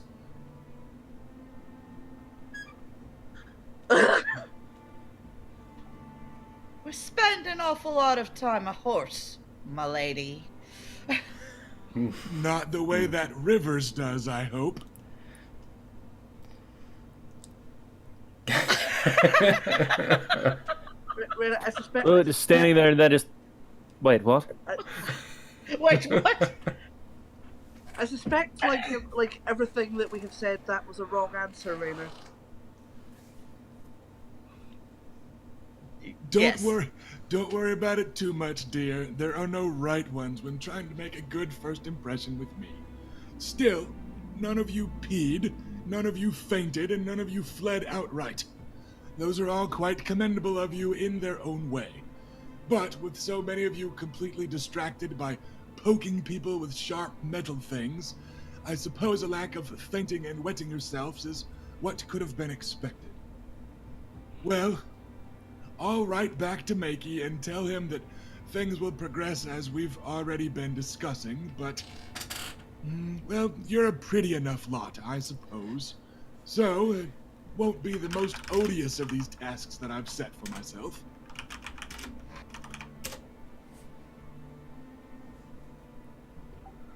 Am I to understand that our grandfather has elicited your assistance in finding us husbands and wives? Well, I'll have to let Makey know maybe you're the clever one, because, yes, that is precisely what I have been asked to do. It's going to be rather difficult with some of you, but not to worry, I am excellent at this sort of thing. Ask any of my boys. Well. What about Garland? What about Garland? Boys ripen more slowly than girls, my dear, and the fruit grows rotten later. I am taking my time with young Sir Garland. Not to worry, the house has been propagated. The heir to my home, and she gives Adam a look, the one with your young brother's problem, he I wed without issue, and they're doing just fine. So, I'm sure I can do something with the rest of you.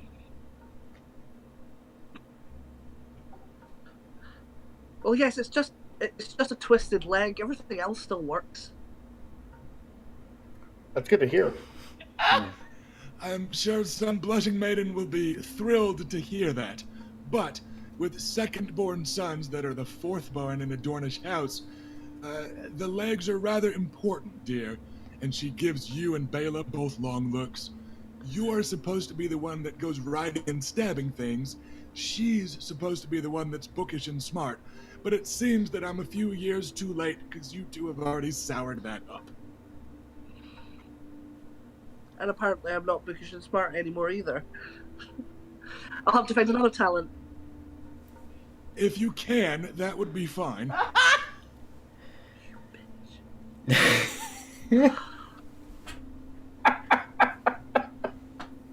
I know, right? So I spent a destiny point to kill Olenna Tyrell. I think she's lovely. I'm not calling her a bitch in character. It's just in my head. So she lets out a sigh. She goes, but Makey also assures me that you lot are out to impress the city this 7 day. And I'll not truly begin my work until after you've begun that work. So, do your best, dearies, to be impressive this 7 day. Tourneys seem to be what most of you think you're good at. So let's make certain that that is true. But still, the Nymerian name is good with some people, and again, some of you are pretty enough. And, well, I told Makey I would, and I do love a good challenge. Like my idiot boy Mace got him a fine match, and the grandchildren have been spot on. So, if I can get Mace to give me the grandchildren he has, then I'm sure I can do something with you lot. Actually, you, and she gives Lucaris a look. I already know you like wine. How do you feel about islands? I'd love to try one.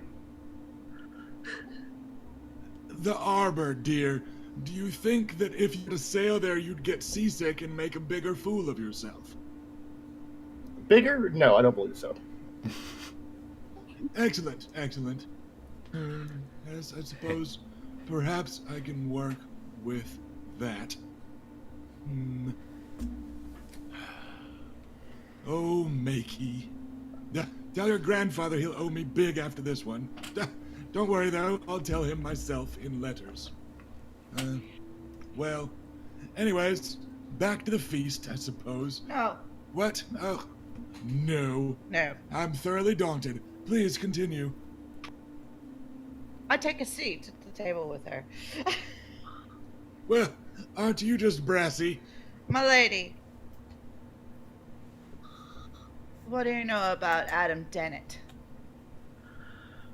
Adam Dannett isn't my job or my problem, but I know the boy looks positively green about the gills and constipated about something. Well, he's... You know what? I should have said that in the first place about the thing that I learned, that he is labouring under the impression that on our way to King's Landing we slaughtered some of his peasants, despite us being nowhere near his lands. Right. I'd heard something or other of that, but the death of a few dozen small folk shouldn't be any major impediment more than the rest of all this. But we didn't. Of course not. It's my concern's more about that he's the way he was behaving earlier seems like he might start trouble, and we don't want to have our first visit here in the presence of the king, no less, to be marred by him trying to sully our reputation. Oh, don't worry, dearie. With the king you've picked, I'm sure your reputation's already not that fine. She's right.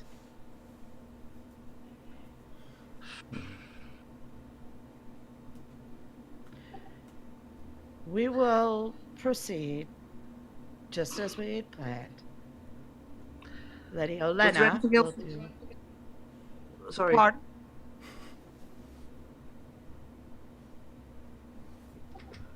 I couldn't hear you. I'm sorry. No, I was about to speak to her, but you go ahead. No, I was talking to you, so you go ahead. Will there be anything else, my lady? I wouldn't mind if one of you did some pouring for me before you left. Make it one of the squires or bastards or something, though. I wouldn't want the rest of you to demean yourselves before me. Step forward and do so.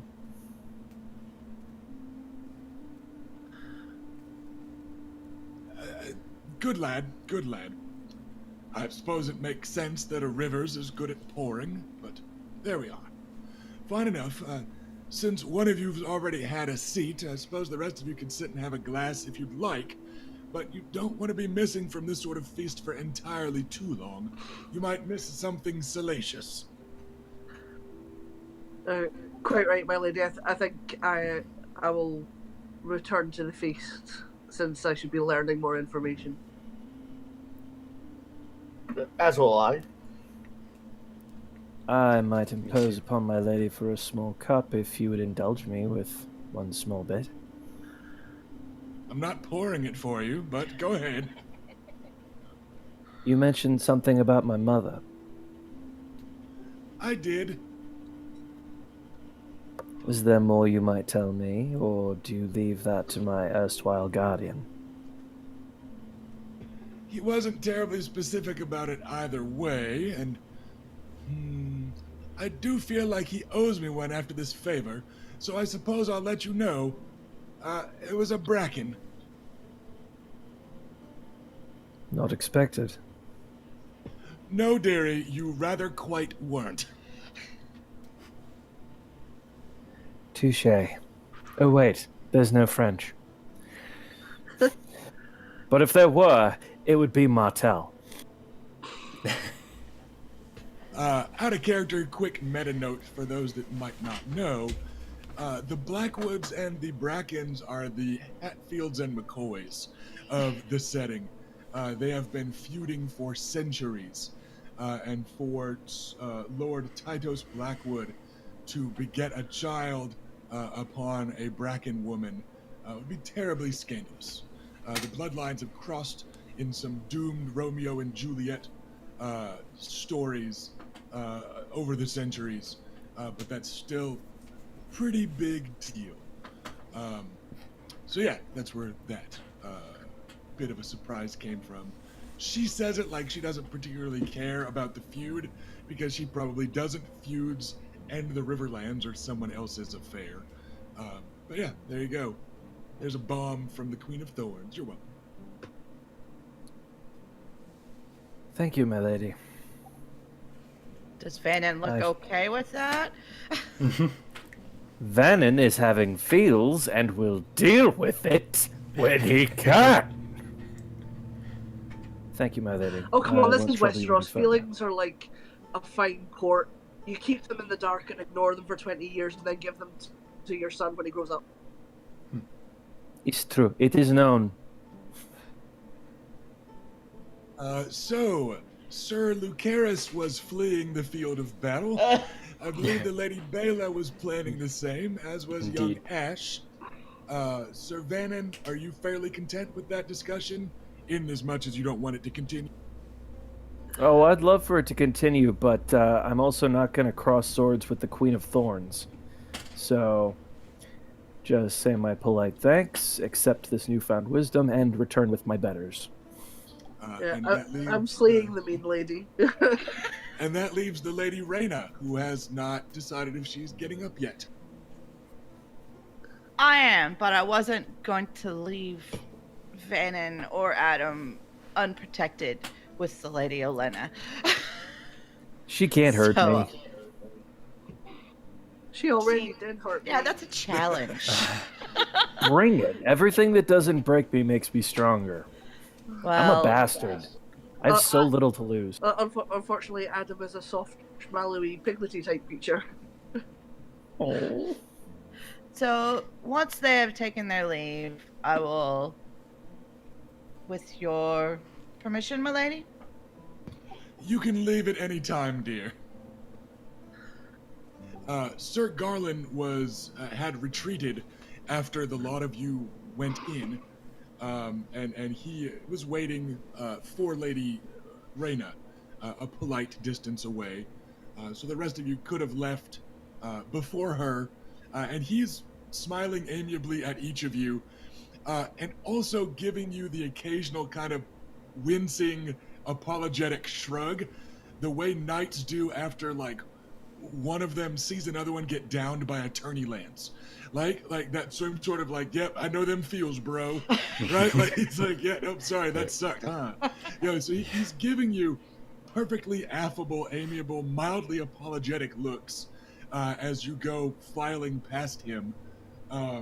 But he does wait for the heiress of the house to leave, and then once again offers her the crook of his arm to walk her back.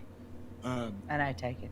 And then they will join the rest of you back at the banquet hall. And he'll give you all another just apologetic and also fairly dreamy smile. I am sorry about that, but in my experience, it's best to pull the arrow out all in one quick go. So I thought it would be better to grab the lot of you instead of one at a time. Sir Garland, is she like that with everyone? Oh, no, she's normally a bit prickly.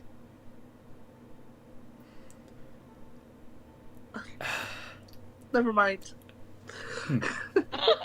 They don't call her the Queen of Thorns for nothing, young lord. No, I suppose not. She has decided she has earned for herself a sharpness of tongue that would do the sword of any knight proud. But don't fear, she really is perhaps the best woman in all the realm at making these sorts of matches. And if you aren't the heir, she's a bit more willing to let you marry for love, inasmuch as she might present you with 2 or 3 options. That's how I got my wife.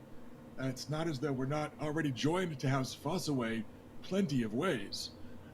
But it didn't gain us a new alliance, but as she saw it, it strengthened an existing one, and I'm as happy as any second-born son could have expected. So most of you should have similar worries, at least, and perhaps a short menu of spouses to choose from when the time comes. Well, it's all quite overwhelming. Yeah, I didn't realize I was coming here to get married. Fucking hell. I don't see why everyone's so scared of her. It's nice to meet someone who speaks so forthright. I found her quite charming.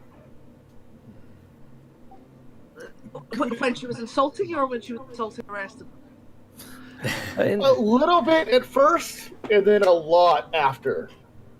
I take her insults as easily as I take bruises at the sparring line. Oh, Every one of them teaches you to be a little bit sharper in the end. oh God. Sir God, it Garland, was awful.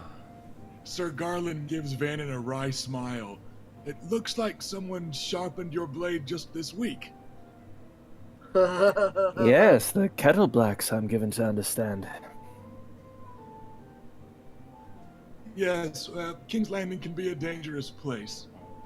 Is it common for tourney knights to beat upon their would-be competitors and tell them to intentionally lose?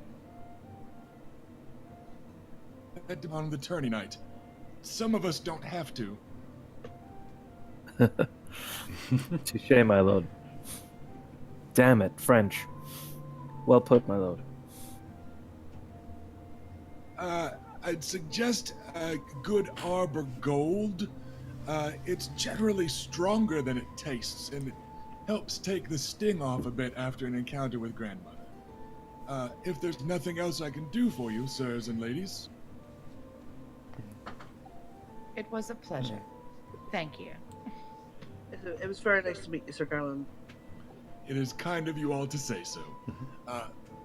I hope I'll see you later this week, though I hope not opposite one another in the lists. Good day.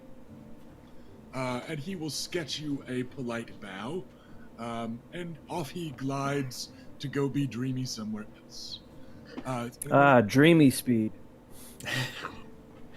Does anyone else have immediate plans, or do we want the next NPC to get thrown your way? Yeah, I think all Adam's planning on is a stiff drink. You're all just shell-shocked. Indeed. Yeah. I'm honestly debating, do I get drunk, go find my dad and say, "So it's Bracken, asshole"? Well, I mean, I think you should at least tell him that you're a knight now. I mean, I think that's a nice thing. Oh, I'd rather he found that out opposite me. Oh, I don't think that's healthy. But you know what? You know what's best for you, I guess. I really don't. Adam, I really don't. I was just saying that to be polite, Sir Mammon. I'm the reasonable one until daddy issues. Lucaris will grin and sit down and have some more wine. I think I will go for that that wine. The Arbor Gold, please. Yes. Sorry, 1 second. I've got to find a document. Oris, for his part, also seems to have gone straight to drinking. And he looks almost as in shock as Orton Lucas did about 20 hours ago when he hacked a dude's face in half. Like, Oris is just like, what? Like, he's almost two-fisting it with goblets of wine right now. Yeah, I think Oris and I are going to be like in the Vietnam War movies where one guy's got his guts hanging out and the other one's going, "We're going to get through this, okay? We're going to have a beer when we get home and everything's going to be all right. Yeah, sure, you're going to be fine. You're not going to be fine." Yeah.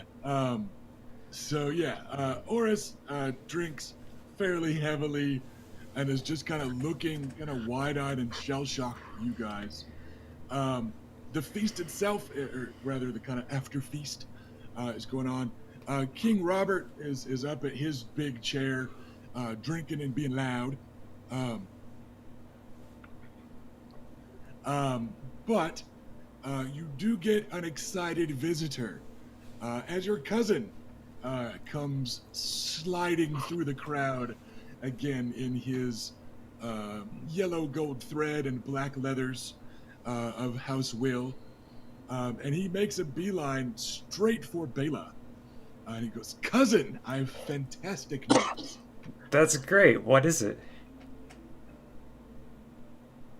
I plied the Florent Master of Lists with a bit of wine and a bit of coin, and though they're not to be announced until the morrow, I know who your first challenger is. That indeed is good news. It's Gennady Shanin, the man who stole my father's sword. Interesting. By interesting, you mean fantastic. Indeed. Cousin, I need that favor. Take him to the ground. We need him to draw that blade and use it where I can get a good look. It can't be lances only. I need him to draw steel. Please, cousin, or sorry, I think I said sister instead of cousin, my bad. It was please, cousin. You said you'd do anything to help. Sure. Yeah, I'll definitely take him to the ground. Well, I mean, I'll knock him off his horse, then I'll join him down there. He makes kind of an apologetic wince. He goes, That was some awesome smack talk there. He goes, "I'm afraid I'll need you to fall off your horse and challenge him. If you just unhorse him, he's not obligated to take the fight afoot. If he unhorses you and you challenge, though, he is. You can still certainly win the round. I need you to let him unhorse you." I don't suppose there's a way to get off the horse first and be like, "Who needs horses, bitch?" Not quite. That's called the melee. And this is in a meta narrative sense again. King Robert is such a fan of boots on the ground and blades and bruises that he allows any tilt to be challenged afoot. So whoever is downed, if they immediately rise back up, and we'll go back over this when the joust starts and the mechanics come up. But he's going to let anybody challenge on foot if they are unhorsed. So he's not quite asking Bela to throw the match, but he's asking her potentially to look like a bit worse of a rider than she is by kind of taking that first hit and then challenging on foot. Yeah. So yeah, that's kind of the mechanics of how that would play out. Yeah, in addition, it's also not, pain-free to fall from a horse at speed. Right, because we have also discussed some of those mechanics. But yeah, that's how he's looking at there. So it's kind of a big ask, but it's not, like I said, he's not asking you to actually throw in the tournament or whatever. But And another thing is that if you do this, the person that you faced on the next round will underestimate your ability at horse. Cousin, I told you that I would help you in this, and I'm not going to back out. I will do this. all right, he grabs you and pulls you into a dance, and you are whisked away as he's just beaming, and it looks like he wants to just like pick you up and do like a whole Lion King, like look how good my cousin is, right? But instead, he just whisks you away to where there's a bit of dancing going on, and his teeth flash as bright as they did while he was slitting throats last night. Wow. Meanwhile, for the rest of you, that was, by the way, the other boon that House Will got. I made exactly one adjustment to the randomized tourney brackets that I created using Excel. That was the royal boon that was given to House Will, was that I thought I would arrange things just perfectly for your cousin, the Will of Will, to potentially get the information he's after. So is this the plan is for him to draw the sword so we can verify that he does in fact have it, Right. and then confront him after the tilt about it? One would know. And then something after the tilt about it. Okay. You Maybe know, steal I don't know just what. is. It's out of Yeah. my hands. So, but yeah, so he Okay. he wants you to force the fight afoot, so that he can get a look at the steel, and so that was the royal boon that House Will got from a couple sessions ago, and then the dancing actually stops not long afterwards. There's just maybe a minute or so for you guys to still kind of make recovery tests to get back your composure social damage after the unrelenting assault of the withering Queen of Thorns. And for some of you to look for solace at the bottom of a cup, perhaps while glaring balefully across a feast hall at your father. I don't know who I could mean there. But then the music is interrupted by some roaring toasts as Robert Baratheon once again mildly exerts himself and raises his voice a little in order to be heard in a booming, thunderous roar that fills the entire Queen's Hall, which is literally like the second biggest room in Westeros. It's outsized a bit by the feast halls at Harrenhal, but it never got melted by dragons, so it's got that going for it on its Realtor.com report. So, there's this roar and this kind of clapping, thunderous sound as people start slamming their tankards on the tables and kind of cheering. And then Robert holds up a hand for silence and says, "Enough! Enough! I need you lot to leave before too much later so that there's some drink and ale left for me. And so that some of you can be up early enough for my daughter's tourney to start at high sun, as has been meticulously scheduled by the hand John Aaron and the Honorable Master of the Lists. High sun's early enough for me, lads. Yes, plenty early. So, before I bid the lot of you get the hell out of my house, a toast to the glory and the honor of all those present. And then you guys hear another metal tankard clatter against the stone wall and roll against the floor. And young Adam Dannett raises his voice after throwing his tankard across the room. Oh no. He says, Oh no. "The honor, your grace? You speak of the honor of all those present when you know that 15 of my small folk who did wrong to none were butchered by this lot on their way to come to your house. You know what must be known of their character. I beseeched you since I arrived. I pled with you, I begged you. I knelt before you after my father's death and pledged you my king and sovereign.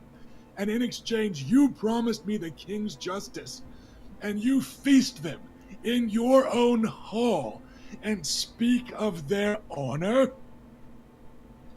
King Right. Robert takes in a deep breath and gets ready to roar when Queen Cersei just puts a hand on his arm.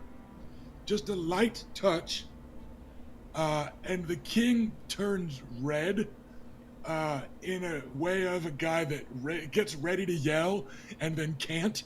So, like, you can see, like, the heart disease, right? As he's, like, swallowing it down, and he's ready to just start yelling. He goes, "Damn it, boy. I told you we'd speak on this later." And then Adam Dannett, who, like, stomps up close enough that the King's Guard pointedly don't move to interpose, because the King's Guard don't have to. They just give him a look that reminds them that they're there, and that literally the two best swordsmen in the realm are between him and the king. They just give him a little bit of a side eye, and he stops, and instead he turns and kind of beseeches the crowd from near the royal table. And you can see that he is nervous as hell. Like, knees weak, palms are sweaty, there's vomit on his tunic already, that type of look. And he's, pale and sweating, despite that it's kind of warm. But he just kind of looks to the lot of you, and his voice almost breaks. And he says, "Not a month ago, my grandfather died and left me our house. I haven't even a sister anymore since she went missing. And now, these traitors, these Targaryen loyalists, butcher my small folk over nothing. And the king denies me my justice, and I will not have it. Justice delayed is no justice." And he pulls off a glove, and he throws it in from the far side of the room, in your direction. And he says, "Lady Rhaena Nymerian, heir to your house and warrior in the Dornish tradition, I challenge you, in the name of the Seven, to stand for the blood of my house that you butchers spilled on your way to the king's own home." And we cut to black. At the end of the episode, roll credits, You son of a bitch! and some cheerful music commences.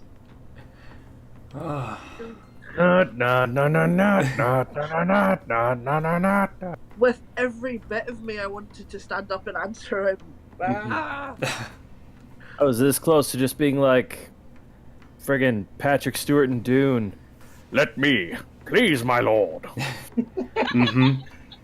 Same. This guy needs to get stabbed. You know, honestly, I think this guy might be as misled as we are. I think he is too. I think he really. Well, now he's going to get stabbed and be misled. No, we gotta knock his ass down and then offer him a hand up and say, "We didn't do this, but we'll help you find who did." Because you really think we just leave a shield there? I mean, that was pretty much what I was planning, but now there's a massive spanner in my works, so I can't do that now. Like, No, this isn't this Yeah. is an icebreaker. It's a little late for that now, after what he's done in front of the court. At this point, we have one recourse, and that is to accept his challenge. Mm-hmm. Yeah. Well, I mean, and we can more talk than about one, this later. Yeah. Hi everybody. How'd you like that fancy food and stuff? So hungry. I want our viewers to think back to the last hour of the show, and I want everyone to thank Oz for letting us have this extra hour, because we packed a lot of awesome into that extra hour. And I want you to know we are going to go with 4-hour episodes from here on, because we have a really great group that likes to roleplay lots of cool, nitty-gritty little details, and it often felt like just as we were getting up to steam, we had to cut it, because 3 hours to me feels pretty short. But I think this 4-hour is going to really let us quite hit our stride in proper Garland Tyrell fashion. Who knows exactly what speed to go. So I hope that you guys did enjoy the bonus content and conflict that we got by not having to cut it an hour earlier. And I thank everybody for joining us. I hope that everyone's going to join us again in a couple of weeks. We've got some schedule changes coming up in the next month or two. We're going to have to clip-clop and kind of miss a step and stagger our schedule. We'll tell you more about it as it gets closer. But we want to make things easy for our other hosts here on the Shadowcaster Network. So we'll let you know when that gets closer. But right now, believe me, things are only just heating up. This is all still very much the first arc of what is essentially the prequel and opening to the campaign that I have planned for you guys. So, I thank you for joining us. I hope you all have a good time. Looks like currently squatting on the Iron Throne is our very own Shadowcaster Network superstar Oz. So Oz, make sure that you talk to me sometime in the next couple weeks and let me know what family you want to grant a royal boon to. And you and I got time. We'll work in those details later. But thank you for joining us, everybody. I hope that we'll see you again in the next couple of weeks. Keep an eye out for us on social media. I've started a thread on a big forum where I'm actually compiling all of our VODs and posting them in order. So make sure you watch me on Facebook. I go by Rusty Zerman there. So make sure you keep an eye out there. And if you want to get caught up and see just how much narrative power you could be wielding, take a look at those old VODs and let's get everybody caught up. Make sure you have fun. Make sure you join in next time. Everybody enjoy Game of Thrones tonight. For the record, I have time-stamped to myself an email with my own predictions for tonight's episodes. So we'll see if I get right on the money or not. Have fun with your Game of Thrones. Thanks for kind of tailgating with us in the parking lot as a pre-Game of Thrones show. And we'll see everybody in 2 weeks. Thanks, everyone. Vala Mogulis. Bye.